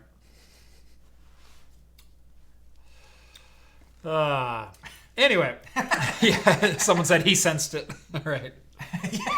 Yeah, as soon as we cracked it, he's like, I better get over there. So if hundreds of craft breweries cried out in silence, or cried out in terror, and were suddenly silenced. Also, don't let me leave before cleaning up your desk. Yeah, you're going to clean up the desk. Jackass. All right. You posted this one, actually, and I found this one kind of interesting. Yeah. As I am looking at a number of IoT and smart home devices right now. And again, my buying mantra is open source and vendor agnostic. I don't like tying myself in any way, shape, or form, both personally or professionally, to a single source of product. Yeah. Especially if I'm going to rely on it for day in, day out operations. And it could be something as big as, a VPN service for connecting remote clients to my internal LAN, or hey, changing the colors on my light bulb. Yeah. Both of those are, maybe not equally important, but equally as I don't want to get locked into a single source of reliance. I mean, you get locked into one, you're going to start getting locked into more, and before you know it, that service is pulled out from under your feet, and you got to go somewhere else, or they lock you out of some feature that you enjoyed or that you wish you wanted. I mean, there's so many reasons, and convenience is one. Yeah. So anyway, these lights that I bought, they do connect to a cloud service of some kind. I did have to set up an account. It's locked to my phone number, so my phone can register to control these lights. But if I set the schedule on these lights, it sets it on X cloud service. I don't know where, I don't know who. And then they tell my lights to turn on at 10 a.m. And then they tell my lights to change color. If I disconnect my internet, these lights no work no more. I don't like that. Yeah. I'm going to change these out. I'm going to find something that will replace them. It might mean replacing the track heads with some different bulbs. These are GU10s. I might have to go Edison E26s or A19s or whatever. Yeah. But IoT services, I mean, they're convenient right now, but I think as the future moves forward, we're going to see more and more stuff like what we're about to talk about. Right. So ARM is introducing some new technologies into their chips, which promises, basically it's an AI addition to the ARM chip that may eliminate the need for server-based processing for IoT things. And this is actually really cool because not everything needs to be like as powerful as a modern cell phone. Our ARM makes processors all the way down into the 10 and 15 megahertz range, which are specifically designed for IoT, microcontroller level stuff. Perfect. And if they can get some kind of mesh network AI built into your IoT devices, where they can do simple commands like an NTP to figure out what time it is right now, and they do that, based on so many cycles of whatever time that they see fit. Every 5 minutes we synchronize time to make sure we're all talking together. And we just wait for an interrupt signal for changing the color or turning the lights on or off or whatever else. This could be a really cool thing. Yeah. So the chips they're talking about are the ARM Cortex M55 and the Ethos U55, which are meant to basically integrate into their ARM chips and do AI-like tasks. Yeah. I mean, this is great. I mean, a couple of the examples they give, maybe I'm misremembering this, but like a walking stick or something. They said like this could fit into the top of a walking stick, and there's no need for it to sync with any cloud-based servers or anything like that, and it can perform these functions in itself. I mean, I see a lot of great potential for that. Not the least of which is like security, you know. But I think once you start disconnecting from these cloud-based servers, you're going to find a lot of, you know, tasks and things like that you want AI-based computing for to be more accessible, because you don't need to have internet service for it, you know. And of course you always kind of have, anymore you kind of have 4G everywhere you go. I mean, even Africa has 4G everywhere, or 3G at least. I mean, that they have leapfrogged the need to have wires run across many places there and just gone for wireless. But now a lot of places are going to have access to some of the same technology that's helpful without the need for that. And of course they could, it's like, yeah, you can already do that, but we're talking about small package, we're talking about low power consumption, we're talking about ease of use. Yeah. So no, this could totally be a great change for devices like this. I mean, right now we're kind of we've been in the wild west of home automation and IoT devices for, it's been a lot longer than a lot of you think, because there are home automation devices that were closed standard devices in like 1984. I believe Lazy Game Reviews did a phenomenal review of a home automation product that ran on DOS, that had a parallel port connection that hooked into a power plug on your home network, and then over your power lines transmitted on-off signals to light bulbs. Why not? And also served as an intercom. So you could plug in and over the electrical serve as an intercom and have remote boxes everywhere. He found this thing new in box on eBay and had to test it. And it was a phenomenal video. So if you haven't subscribed to Lazy Game Review. Lazy Game Review. Yeah, he's freaking awesome. Yeah, that sounds great. But yeah, he reviewed this, I think, a year and a half ago, something like that. So the concept of home automation, as far as like a self-hosted on your home PC, has existed for quite a long time. But it's all... Well, with the cloud-based processing type stuff, you get ease of use. It's not just cloud-based processing, it's cloud-based information gathering, because they want to know what your habits are. When do you get home? How often do you order out? Hey, did you let your friends into the front door? The thing I don't like about that is all of a sudden I'm broadcasting to X company that, hey, this is the schedule that I'm home. Yeah. I don't like that. See, it's funny because I got really deep into the weeds with that type of stuff when I first switched to a smartphone. My first smartphone was the Moto Razr. And the Moto Razr had this built-in functionality to automate a lot of tasks. And it was the only smartphone I've ever had that had anything like this. And now there are like third-party apps that you can get to kind of do some of this. And even Google, whatever Android I'm on right now kind of has their own built-in stuff.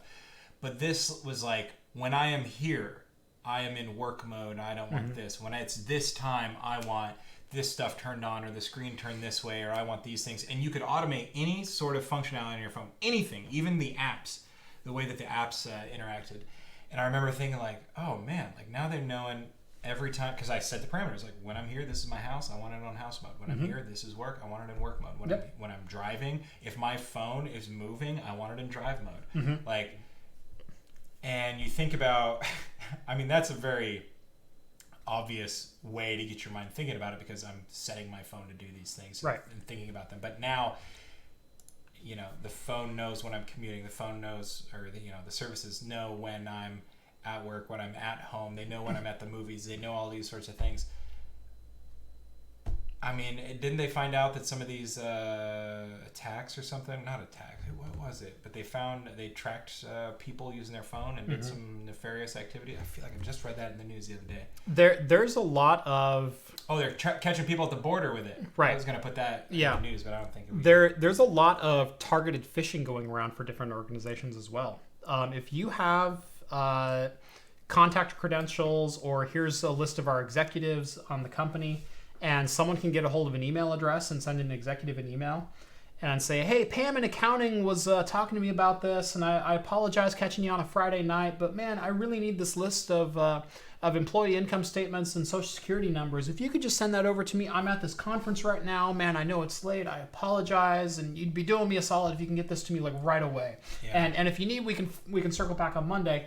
Sent the CEO of the company, and CEO of the company didn't send it, and he took off at Friday at 2:00, because that's what he does and whatnot. And Pam in accounting is just trying to be like, oh, the boss needs something all of it, and doesn't double check, and it's Friday afternoon. This happens all the time. This is how data breaches happen from social engineering. Yeah, and when you look at them too, it's like how many of them happen Friday at 4:50. And that's something as little as putting contact information on a website. That's not even saying what our business hours are or what our hierarchy is or anything like that. But that's how those attacks happen. Yeah. And one thing that'll blow your mind if you've never turned it off is go look into Google Maps. Google Maps has a history tab. Click on the Google Maps history. Yeah. It's freaky. Yeah. It is freaky because I stumbled on it one day and I clicked on it and there was a dot in the middle of nowhere in Oregon, and I went, what the heck's that dot doing there for? Yeah. And what it was my wife and I went to a comedy show. And I went, oh, it was that day. And I clicked on the dot and I said, here's where you were that day. And it showed our exact driving route, including the 5 minutes that we stopped off at 7-Eleven on our way home. Yeah. It's disturbing. I mean, NPR ran a story on, here's the thing, it's like these companies say, well, we only collect your location data this many times for this amount of stuff. You factor in how many apps you have on your phone that are collecting your tracking data, and it's real time. Yep. NPR purchased it to run a story about this, and they were able to not only find certain people in real life and go and talk to them and interview them on the thing and say, like, this is you. Yeah. We can show you where you've been. Is this accurate? They were able to find the mayor of New York and all of their personal bodyguards. Yeah. And they went to the mayor of New York and they said, look at what we found. What do you think this is? And it's like, that's how big this is. So these companies are selling this data indiscriminately. Yep. This is like what my job entails. Right. It's like they sell this data indiscriminately. That includes people who do not have your best interests or safety at heart. And someday I feel like we're going to see that happen where somebody important is like freaking sniped because they carry in their personal phone that day. And I don't mean like sniped, but like maybe attacked or went after or, whatever it might be, because they're carrying a device that wasn't vetted or they didn't do something stupid like put it in airplane mode when they were supposed to. Not that our current administration has anything to worry about. No, not at all. As far as turning your device on airplane mode or not tweeting in the middle of the night or on a personal device or using confidential information on a personal device. Not to get political. I have nothing to say about that. But I'm just talking strictly from an IT, enterprise and security standpoint. Yeah, absolutely. We're thinking the hell with the politics of it. Yeah, I mean, obviously. But that's what I was saying earlier when I was talking about this technology. It's like there are some security benefits to doing stuff like this. There are some security benefits to having this level of like AI processing kind of without the cloud or without, having to be online all the time. Without Jeff having to go to his third party. And I mean, who knows what'll happen? Like, what could it mean if that third party is somehow, and I guarantee you it's completely hands off. Yeah. But let's say somebody figures out how to get into that information and read it, and they go, "Oh, okay. Well, these are the times. That's when he's not home. Yeah. That's when he is home. That's when whatever. That's valuable information to some people. I mean, I don't know. I'm paranoid, but whatever. Yep. So I'm going to switch up a little bit. You're more than welcome to have one or not, because this is a 10%. I think I'm at my limit for the night. And that's kind of what I figured. I was thinking about, I brought a Rockstar because I'm really tired. Pop open a Rockstar. All right. So I'm having another Hop Slam Ale from Bell's Brewery. Fantastic beer. The Kamato's just not sitting well with me tonight. Like, it tastes good. Yeah, I was kind of thinking, like, some people get real heartburn with it and stuff like that. I took that much of a drink, and all of a sudden I feel like a little kind of thing. I get heartburn really bad, and that's, I think, triggering it for me. So I'm going to switch back over to an IPA. I mean, it is acid. It is, yeah. It totally is. Yeah, you're not offending me. And I had Taco Bell for lunch, and then There's your problem. fried chicken tacos for dinner. No wonder you don't feel. So yeah, like I said, I was definitely in the mood for a Mexican lager, but then that Clamato is just not. Yeah. Not. Yeah. Have you had Chicha's Mexican lager? Yes. Oh, it's so good. I enjoy it. It's not like mind-blowingly good, but it's so solid. Mm-hmm. You know? Never post on social media when you're going on vacation. Yeah. Thank you, Nuke. I know. I have a bad habit of posting. See, the problem is I post when I'm on vacation, and I'm like gone for months at a time sometimes. But it's like, oh, there's somebody living at my house, so goodbye. Yeah. Right. Yeah. If there's someone home or there's some kind of security built in there, I don't mind posting. Like I have to post when I'm at CES. That's one thing. Yeah. What I will usually do is I will post when I get back. Yeah. I'll post, airport pictures and a couple of things of that was a fantastic week down in San Diego, wherever the heck I happen to be. And so no one will know that I'm on vacation, even on Facebook, even on Twitter, nothing of where I'm at. If it's anything more than a day trip. So yeah, it gets really hard to avoid social media. Like one of my trips was, like several weeks. It's like it gets hard to avoid it when you want to like stay in touch with people. But Morty says just a bit more tech would be nice. I do love the beer though. We spent an hour on Tesla and Apple alone. Also, we were just talking about IoT processing. Like we started that news at 8:27. So did he fall asleep? I think they're talking about. I think he blacked out for a while. He's the type that just drinks whatever. What are you talking about? It was the disgusting one. So I think Morty was the one that was pointing out one of our beers looked different from the other, and I think it's because I threw my lime in mine and you didn't throw yours in yours. Yeah. So we got a little bit of. And I think I went a little heavy on the Clamato too. Yeah, which is, I mean, it was good. Yeah, it was real. I was really enjoying it. I normally would have put more Clamato, but I was trying to rush it, so I got the lime in there, got some juice in there, dumped Clamato, dumped the beer. Yep. And Becky says we even have our parents trained not to mention when we're visiting them until we've returned home, and that's another thing is. God, parents are the worst for that. Yeah, they are, especially. As soon as we show up, my dad's, posting on Facebook, hey, look who came to visit. Yeah, I know. You on Periscope, like, say hi. Yeah. My son left his house at 6:07 a.m. this morning. He won't be back until Thursday. He won't shut up about how he think he left the back door unlocked. Yeah. God, what a dope. Anyway, we take personal security very seriously, if you didn't know. Yep. So... get a safe, check the locks, and mind your passwords. Yep. It's kind of nice, the Google password function, which I kind of hate using, but I end up using it way more than I like to. Mm-hmm. It now tells you when your passwords are associated with a data breach. Yeah. So if you're like me and reuse a lot of passwords. Rat. I know. But they're virtually unbreakable unless you have them. I will say the only thing that I use the same password on is I actually I had an account breached years and years and years ago, and that password was used on like everything, and that's the moment I realized I need to not do that, and I use that same password on the throwaway sites that it would have no access to anything other than like my Yahoo News group and crap like that. And so I went, the password's already breached. I don't care if anyone knows it and associates it with the username that I happen to log in there with, because they're not going to get anything they don't already know. Yeah. They're going to know what I subscribe to on IGN, or they're going to know what article I was reading on New York Times, or they're going to do this, or I don't care. You're not going to get access to a credit card. You're not going to charge me any money. Yeah. You can't do anything else, so who cares? I'll reuse that password because those accounts don't matter. Yeah. However, every other single account that I have is a unique password across the board. That's smart. So, do you ever use Google's like built-in password function? I do not use Google's. I use LastPass. God, see, I had a LastPass subscription for years, but I lost the password to my LastPass subscription. Don't do that. I feel like this is my biggest weak point is that, I mean, and what's funny is my LastPass passwords, everything still worked, but man, it's like if I couldn't get into that again, I'd be screwed. So anyway, hey, Morty's gonna sub. Yep. He said Discord?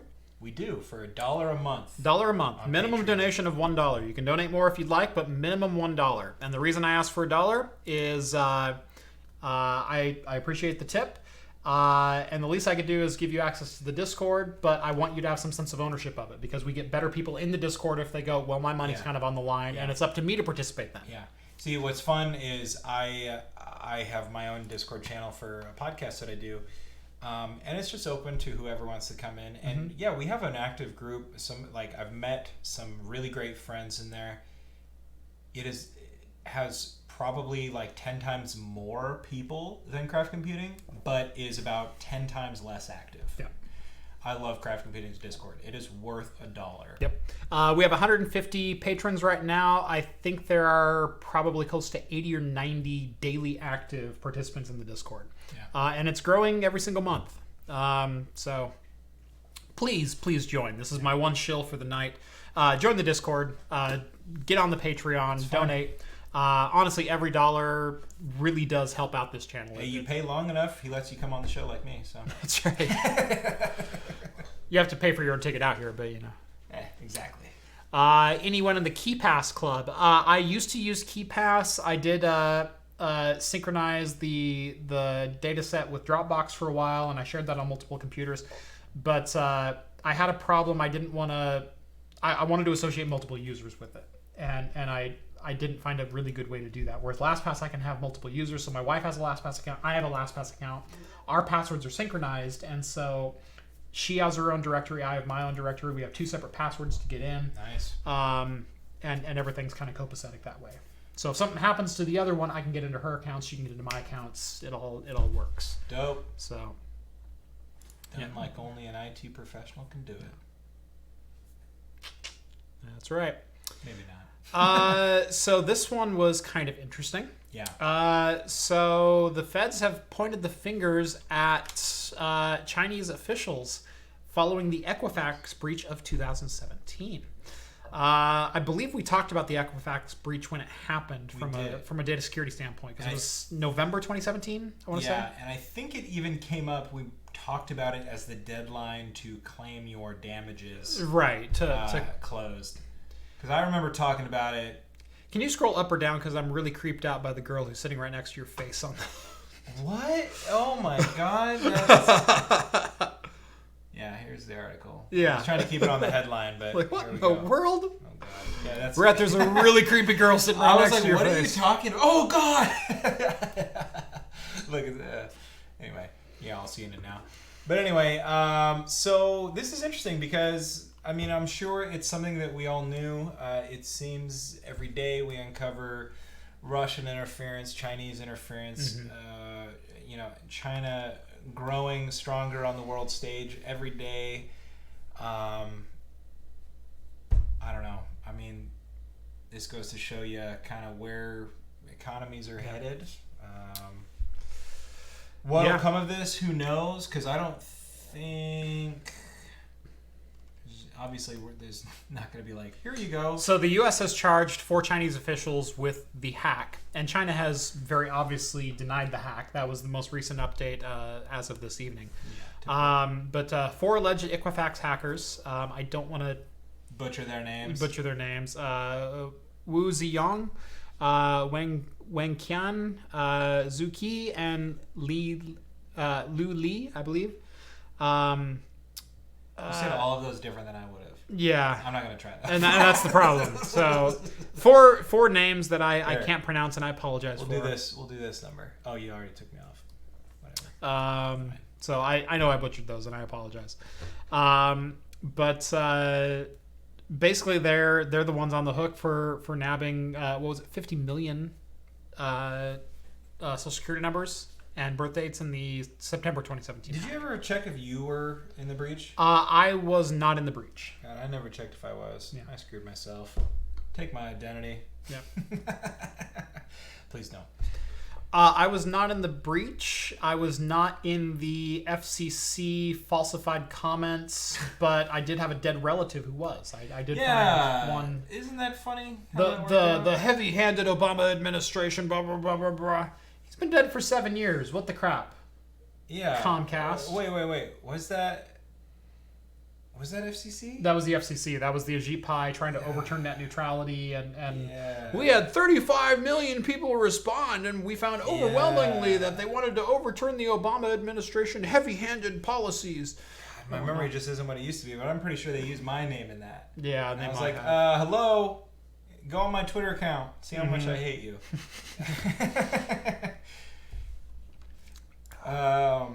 Yep. Too topical. So yeah, we think we might know who caused the Equifax breaches, but we also don't know, nothing and will come of it, nothing will unfortunately. come of it because there's no extradition from China. There's no extradition to China. I mean, the benefit is if we truly know that Chinese military officials were involved, that probably strengthens our odds of protecting ourselves from another breach in the future from the same source. Yep. It's great to know. It's a little late, and nothing's going to be done, unfortunately. So Okay, we got a rapid fire if we want to have. By the way, have you seen Picard episode 3? I haven't seen any of the Picards because I'm a horrible person, and you haven't given me your CBS All Access login information yet. All right. Well, we might just have to do a spoiler cast anyway. Hey, I'm Catch you fine. up. Hey, you can spoil me. Okay. Yeah. Okay. I don't care about spoilers. Okay. That's a special thing about me. Okay. Let's rapid fire it real quick. Okay. Amazon announced early this week that they are pulling out of the MWC. That is the Mobile World Conference. That is the annual Mobile Conference Mobile World Congress, which is an annual conference that's held over in Taiwan for basically mobile carriers and service providers. It's kind of like the CES and Computex of the cellular world. Yeah. They're joined by LG, Ericsson, and NVIDIA. Right. Well, it's probably more now. Right. Well, a lot more now, because if you go to the next article that was posted today, Oh, yeah. the conference is now canceled under concerns of the coronavirus. So this is a Is it in Barcelona? Barcelona. Oh, no, that's in 2019. Yeah, 19. Yeah. That's right on the picture. Yeah. Because MWC is canceled this year. I think this is smart because aren't they already anticipating disruptions for supply and things like that? I mean, yeah, there's a lot of interruptions in air travel. In fact, USPS also announced today that they can no longer guarantee priority packages making it to China or Taiwan because of interferences with air travel and customs. Yeah, I mean, that's fine and smart. Honestly, more businesses need to take note. It has nothing to do with xenophobia, anything. This is a smart, sensible plan. The CDC is being proposed a budget cut of 20% of their annual budget, which might only lead to worse effects in North America. And more on, I mean, look, this flu so far is not as bad as the annual influenza. Right. Wash your hands, be diligent. Yes. However, let's be smart. Yeah. No need to do this. I have a friend who is a doctor, and he goes, this year's flu will kill more people than the coronavirus. But at the same time, we don't want to perpetuate the spread of the coronavirus because it's something that is difficult to fight. Correct. It does last a long time, and just like the flu, it is particularly harmful with infants and elderly. Yeah. And so just the same precautions that you would do for the flu. Number one, get the flu vaccine if you absolutely can. But that won't help for the coronavirus. But if you can get the flu vaccine because that'll protect you from the flu. But wash your hands, cough into your elbow. Yeah. You know, stay home if you are sick. Your ordinary precautions. Stay home if you're sick. Yeah. Take care of yourself. You know, the thing is, for middle-aged, healthy people, the coronavirus isn't super, super, super deadly. It's scary, that is for sure. Yeah. You know, but the annual flu kills 60,000 people a year. We might not see that with the coronavirus. So, anyway, smart, sensible precaution. Let's move on to the next story. Yep. This is kind of fun. Yes. Solar Orbiter launched from Earth to investigate, to snapshot, to take pictures and information from the polar regions of the sun, which is crazy to me because if you're like me, I'm like, what? Don't we have information about the polar regions of the sun? No. Of course we don't. Yeah. We exist on the ecliptical plane. Just like Star Trek, we're traversing the X-plane still. Yeah, exactly. It's hard to get those things, and it is a 10-year journey to get this information. And when you look at the flight path, it is so many like slingshots and all of these sorts of things to get to the point where in 10 years, this probe will have a flyover of the polar regions of the sun. and we'll be able to get some good information on it. I mean, this is really cool, really obvious thing that we should study a long time ago. It was just a couple weeks ago we got the best ever pictures of the corona and the explosions on the surface of the sun. Yeah. And if you didn't see those images, they're flipping amazing. Yeah. Of the reaction that's happening on the surface of the sun. It's the clearest image we've ever gotten. And so this could be kind of cool to see, just like Earth, there's different climates and different regions of atmospheric conditions and surface conditions. This could be cool. Yeah, it's going to be very cool. So, I mean, the sun, we take it for granted, but it is probably... Obviously not atmospheric conditions on the sun, but different gravitational effects. The atmosphere is just on fire and exploding in nuclear inferno all the time. Right. So, man, this is cool. I mean, the sun, we take it for granted. It's a cool thing. There's lots of young yellow stars throughout the entire universe. However, this is the closest one. Yeah. This is the closest yellow star that we'll ever have. It's... it's one of the most unique objects in our solar system. It is the most unique object in our solar system. There is nothing in it that's even close. So, honestly, I'm surprised at this. Like I said, if you're like me, you thought that we did this already. Yep. So, well done, NASA. Hopefully your budget isn't cut. Two quick topics. NVIDIA launches a GeForce Now gaming service for $5 a month. And just like the Xbox Live gaming service and Google Stadia, it's a streaming service which you get a certain collection of games. You will pay... unlike Stadia, though, you can play games that you already own. Right. I think is what it says. Yeah. So you can stream your stream games onto a potato-level computer. Or smartphone or... what have you. TV device. Is it worth $5 a month? You sign up and tell us, and then we'll report it next week. Just about anything's worth $5 a month. That's true. I mean, $5. It's a pretty low cost of investment for a games library. That's true. Unless it's like Putt-Putt goes to the moon or something like that. Yeah. But even then, if you have kids, maybe $5 a month is totally worth that collection of games. Yeah. The Pajama Gang games. That's a good point. Yep. Well done.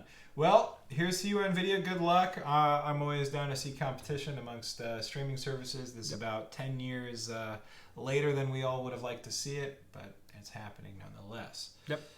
And Apollo 13 returning to theaters for 3 days in April in honor of the 50-year anniversary of the Apollo 13 disaster.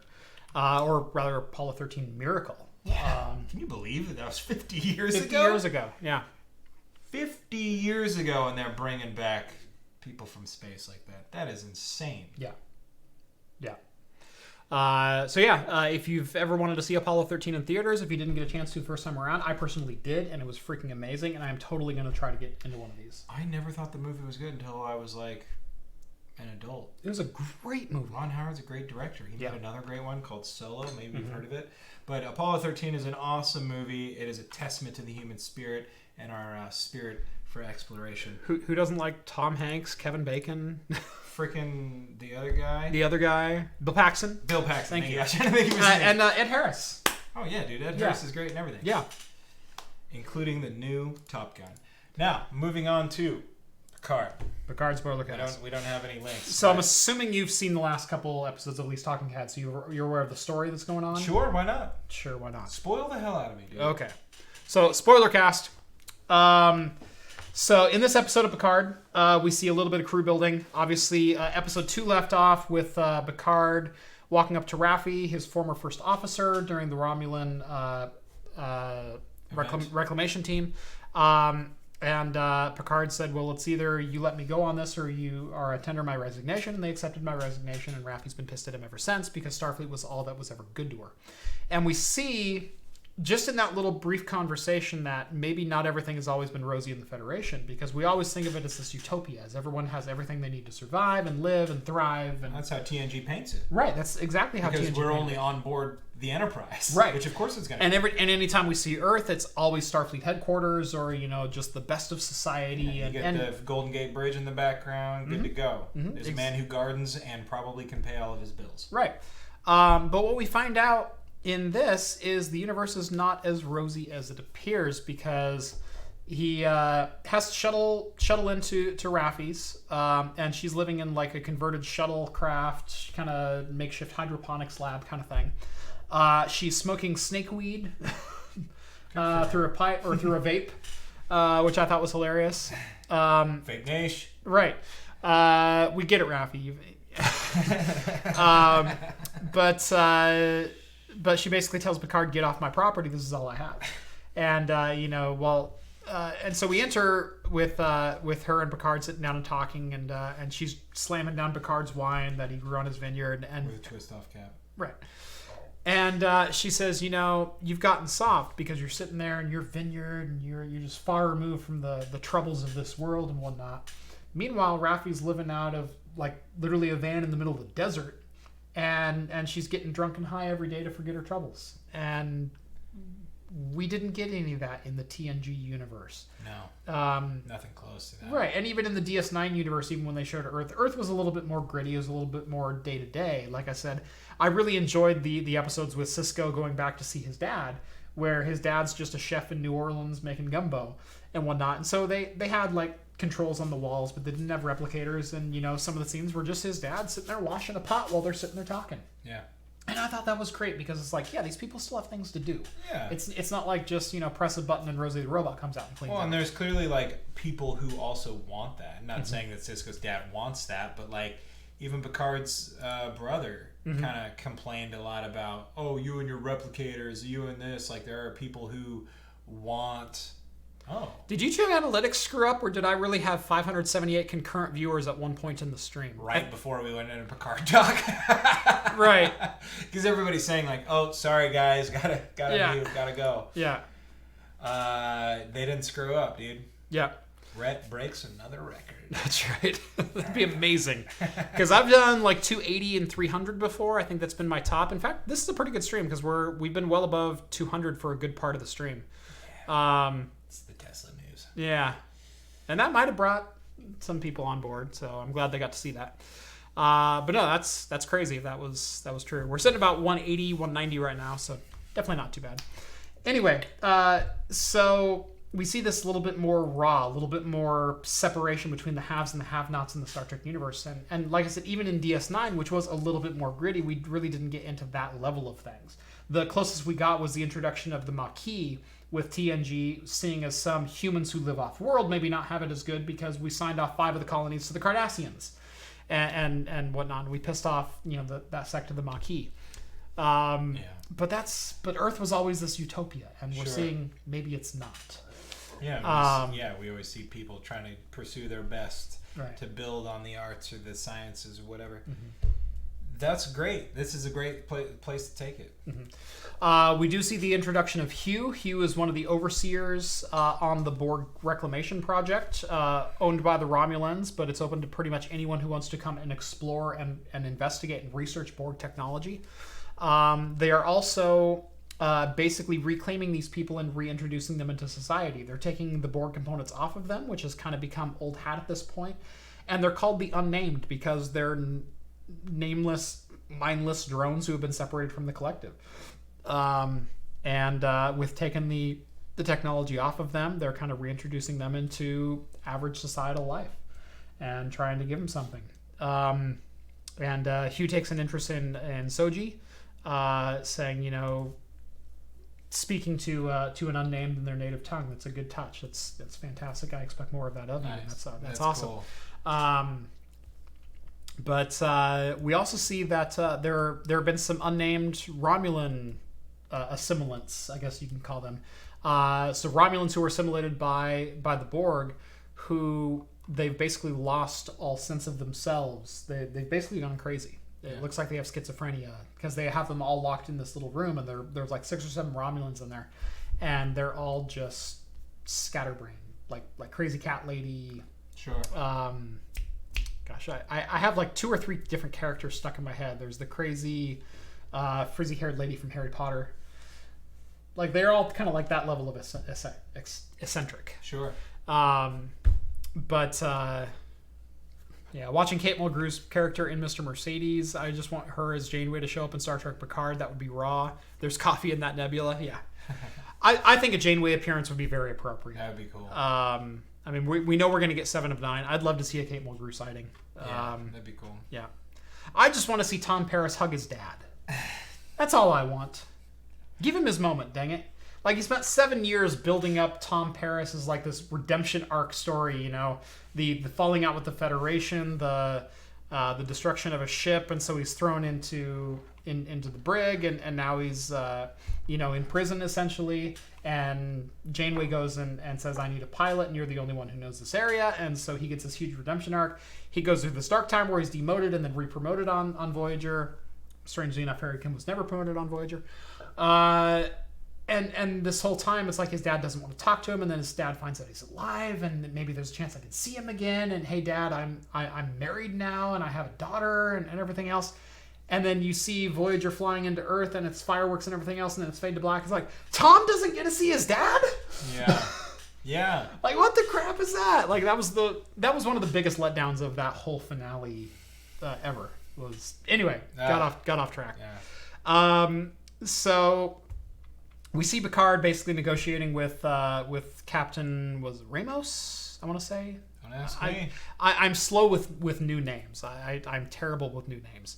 But Picard gets beamed aboard the ship, and they have a little back and forth in which the guy goes, so tells Picard, you're ex-Federation, I don't like you, I don't have to like you, and Picard goes, well, by the way the ship is maintained, I can tell you're ex-Federation too, so, and you wouldn't be taking me on if you didn't have something in it. And Ramos tells him, well, get out of my head. Either hire me or don't, but don't play mind games with me. Right. And so it was a great little back and forth. Raffi told me you were a speech maker. was one of the lines he used. So anyway, this was a lot more of episode 2. It was a little bit more world building. It was a little, like I said, you get to see Earth in a little bit different light. You get to see a little bit more of Picard just building this ramshackle crew. And I guess they call themselves the, oh gosh, they named themselves. I don't remember what they called themselves now. Sorry, I haven't seen it, so. Although I will say that Morty says, does anybody even watch Picard? Patrick Stewart is even tired of playing him. No, he's not. Shut up. Patrick Stewart's an executive producer on Picard. Bro. He wanted to come back. He got mad at Chris Pine for assuming that Star Trek might derail his career. He was like, dude, Star Trek made me. Get out of here. Right. So why don't you just stop? Yeah. Just cut it out. Right. What do they call themselves? Gosh, they're not gonna say it. Nope, they don't say it. Oh. Wild Stallions. No, it was after a band. Blue Dragons. No. Rowdy Boys. No, but you're not far off. Beastie Boys. No. Stop. You said I wasn't far Motley off. Crue. Oh, Motley Crue. There you go. Because someone said, this is the motliest crew I have ever seen. Yeah. And now they call themselves the Motley Crue. Nice. I'm down for It's that. not canon, but it's the Motley Crue. Yeah, they shout at the devil and right. other songs. That's by right. Motley Crue. That's right. Anyway, we basically fade to black with Picard saying, "Is everyone ready?" And Ramos is sitting there going, "Yeah," and Raffi's on board, and yeah, I wouldn't miss this and whatnot, and the doctor from the Daystrom Institute's on board, and we're ready to ship out, and everyone's just kind of sitting around looking and sitting down at their consoles. And they all just kind of turn to Picard. Yeah. And it's the slow crawl in. Yeah, they put that in the teasers and stuff.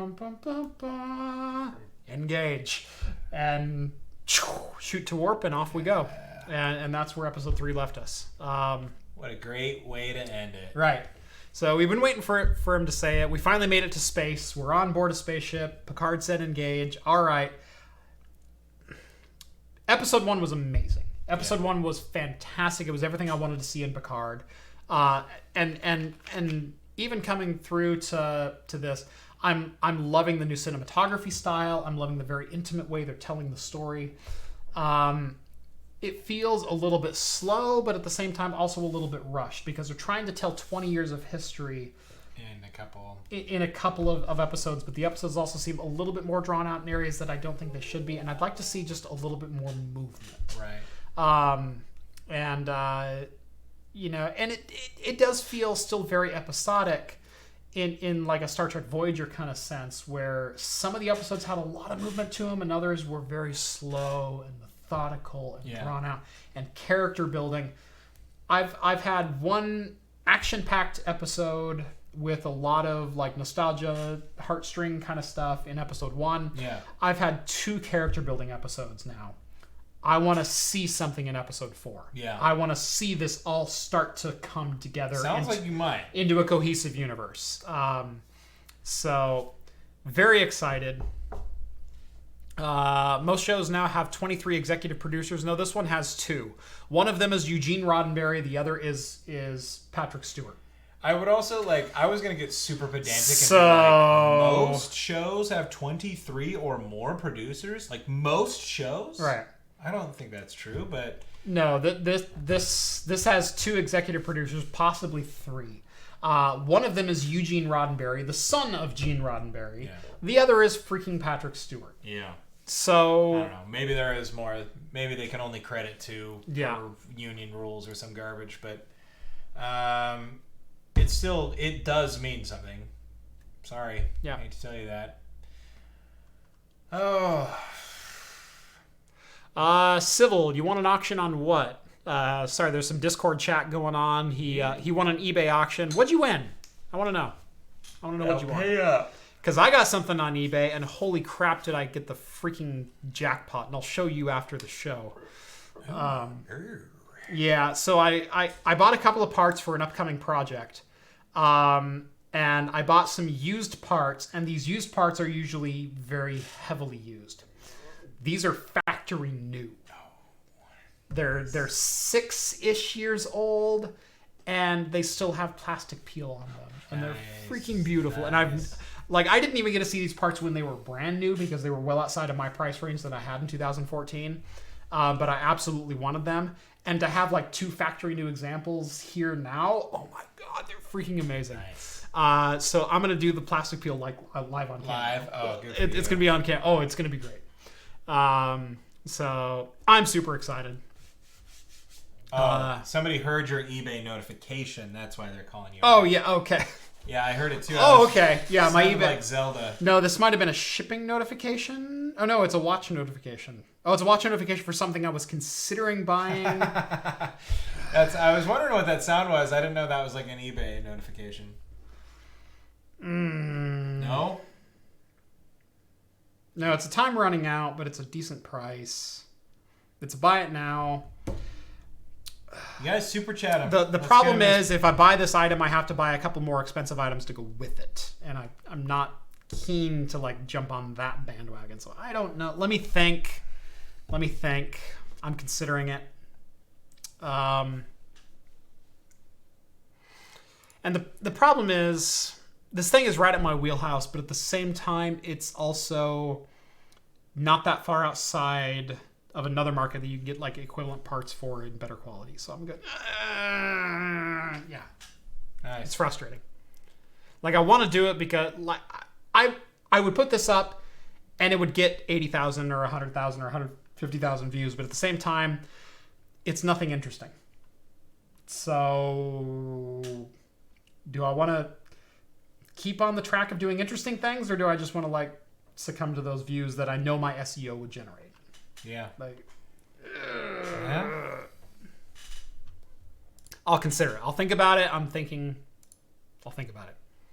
Jeff, do it. You have the power to make... Yeah, AJP, make Jeff do it. You have the power to make him buy expensive things.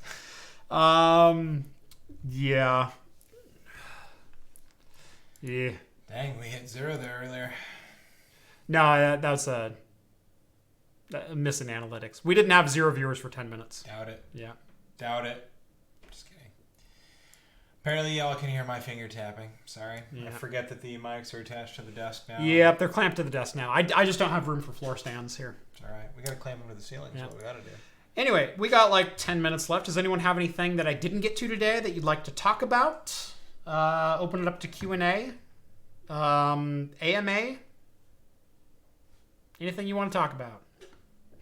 Because, I can go to 10:10, 10:15, somewhere right in that range, unless you got a jet. I'm getting there. Getting there, yeah. Yeah. She definitely might need me soon, but Okay. we can do this gracefully. Nope. Ram it, kitty.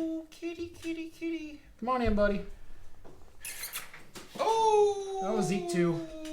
Now come get him. Come here. Yeah, we usually go to about 10 times. Anyway, seems you have a niche. We're getting the whole gang in here. All right. Okay. The whole gang's here. Come on, Rue. Come say hi. Oh! There's all the animals. Does anybody want to come to me? Oh, Ruby will always come to she share. Does. There's all the animals. Yes, she does. Oh. Oh, stop. Okay. Oh, my. We're best friends. Okay. There you go. Little parrot cat there. So yeah. Okay. Grid K2 rant. Go. Grid K2. I'm not going to give up all the things that I've discovered on the Grid K2, although it is ranty. And I now consider myself the foremost expert on running Grid K2 cards in 2020. Because I've learned more than I ever wanted to learn.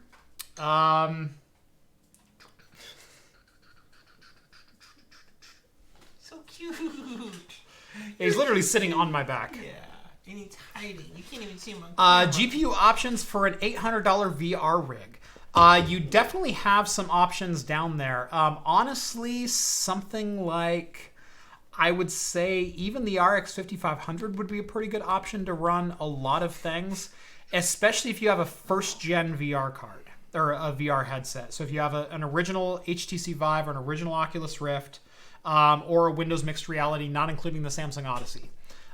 Those are all fantastic values that you can get today. That have 1200p screens. When you jump up to the 1600 and 1800p screens of some of the higher end, it does require significantly more graphics horsepower. But something like, I even tested a 1050 Ti last year with like Skyrim and Superhot and Hot Dogs, Horseshoes, Hand Grenades. There are a couple games that will be beyond you. Boneworks comes to mind. Fallout 4 comes to mind. In that level of graphics card, but you could certainly do something like that. So an $800 VR rig, it can be done, especially if you get a good deal on some entry-level hardware. Something like a Ryzen 2600, which I guess Micro Center had on sale for $79 this last week, coupled with a $79 motherboard. All of a sudden, you've got a really good value proposition. You can put a little bit more into your graphics card.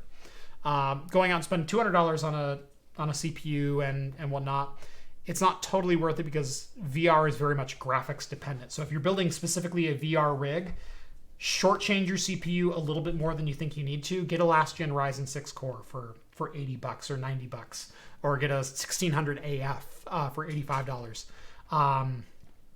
And then put everything that you have into the graphics card because that's where it's going to pay dividends for you. Cat computing is a go. Parrot kitties are the best and worst. Yeah, he sat up on the shoulder, then he jumped onto my back, and now I think he ran back out of the room. Yep. My producer's holding him now. Yep. I saved him from the puppy. Yeah. Union cat handler over here. Yeah. What else we got? You should try a Tesla M60 instead of a Grid K2. The problem with the Tesla M60 is you also have to pay licensing for both the VM software for your hypervisor, for either ESXi or Zen Server. And there's a couple others that you can choose in there as well. And you have to pay NVIDIA a licensing software for the Tesla vGPU option. Which I'm pretty sure you cover in your first video in a series. Maybe not, but... I don't think I did cover it, but people still went, well, why didn't you just use Unraid? Yeah. Because you didn't freaking listen to the video, did you? Yeah. This is not the Linus 6 Gamer 1 CPU solution. This is this is the enterprise level video shared processing power solution. Completely different than PCIe pass-through. I mean, to be fair, your video is longer than 10 minutes. I know. And, I know. But, yeah. So I am going to go back through and explain the issue again because I ran all the way back through the gamut of every bit of software that could possibly run the Grid K2 / Tesla K10 once you mod it. And so, yeah, this next video is going to be literally the conclusion of, was this a good idea? Can I use it as I originally intended? Can I use it a different way? Is there any benefit to a system like this? Should you do this yourself? All that will be answered this week. And it's an interesting video. I'll say that much. It is an interesting video.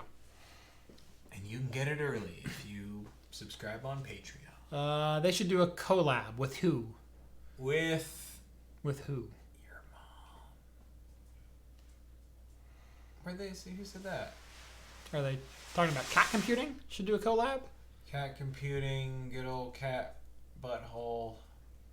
Has anyone ever told you that you look like Cody from Cody's Lab? Mm-hmm. I've heard Cody from Cody's Lab, and I've heard Ian from Forgotten Weapons. He's saying you should do a collab with Cody's Oh, Lab. with Cody. Okay. Sorry, it's the same poster. Civil. Gotcha. Yeah, no, I get Cody and I get Ian from Forgotten Weapons. I don't see the Cody so much. I definitely see Ian, though. Yeah. No? So Morty made it 2 hours and 7 minutes, and he says, I hear the VR talk and have to leave. Yeah. Ciao. Yeah. Well, for fart's sake. Okay. Peace. Okay. Bye. Don't let the door hit you. Why not convert an old car into an electric vehicle? A car with a blown engine would be relatively cheap. Yeah, the problem is you get from a level of engineering that a lot of people are skilled at home, which is electronics, or which is mechanic work. Yeah. You know, replacing an engine in your driveway is certainly not unheard of. To an area of high voltage engineering, which far fewer people have an expertise in. Yeah. Not a lot of people are dealing with 480 volts or higher, or giant arrays of lithium-ion battery packs. There's certainly room to learn that area. There's certainly things that you can do, and classes that you can take, and videos that you can watch, and forum posts that you can read to teach you about things like this. But it's not a readily available skill that all of a sudden 7 million Americans have, like mechanics are. Right. Yeah. So there's also a lot more that goes into a Tesla engineering than just putting an electric motor into it as well. Right. I watch on YouTube. One of my favorite things to do is watch a lot of car YouTube. I watch that probably a lot more than tech YouTube.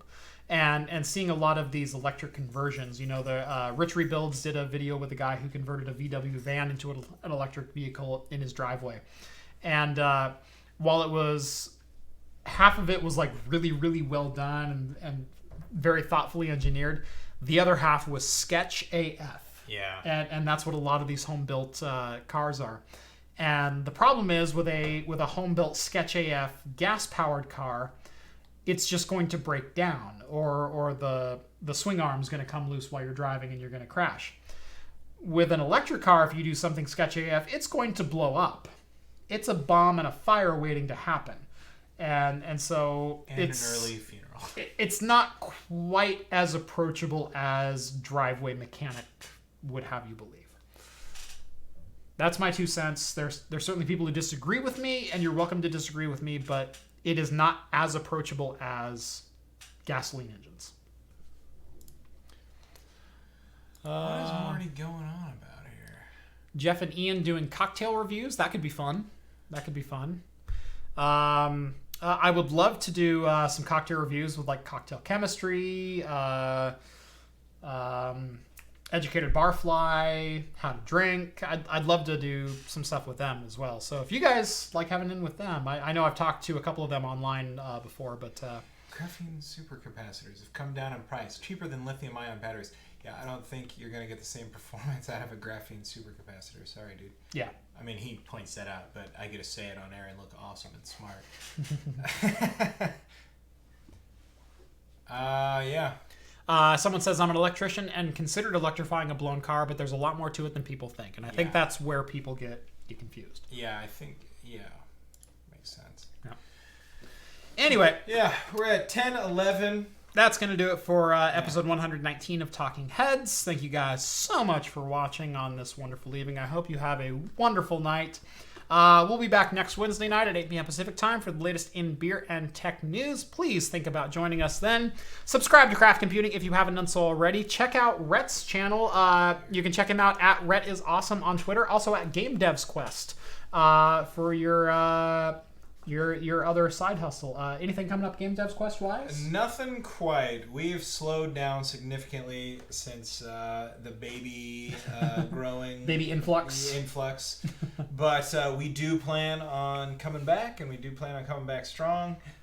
We will be hosting events for aspiring game developers in the future, but there is no word on when. So just follow us on Game Devs Quest on Twitter if that is your thing. If you have any interest in software development related to games or art related to games or anything related to games, we are your go-to place at Game Devs Quest. Anything with Whiskey Tribe, I would freaking love to do something with Daniel and Yeah, Mooch. that would be awesome. So yeah, I've been wanting to get in touch with them as well.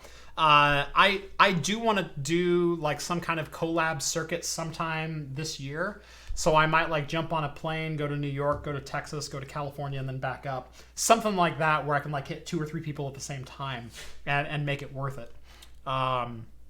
So that could certainly be an interesting thing that I could do. But we'll talk about it. Yeah, no, Whiskey Tribe is certainly on my short list. And in fact, Whiskey Tribe is right next door in Austin to Modern Rogue. And I'd love to do something with Brian Brushwood as well. So yeah, those are all on my list for possible collabs because they're all right in my wheelhouse. Cool. Anyway, thank you guys so much for watching, and we will see you next week. Cheers. Cheers, guys.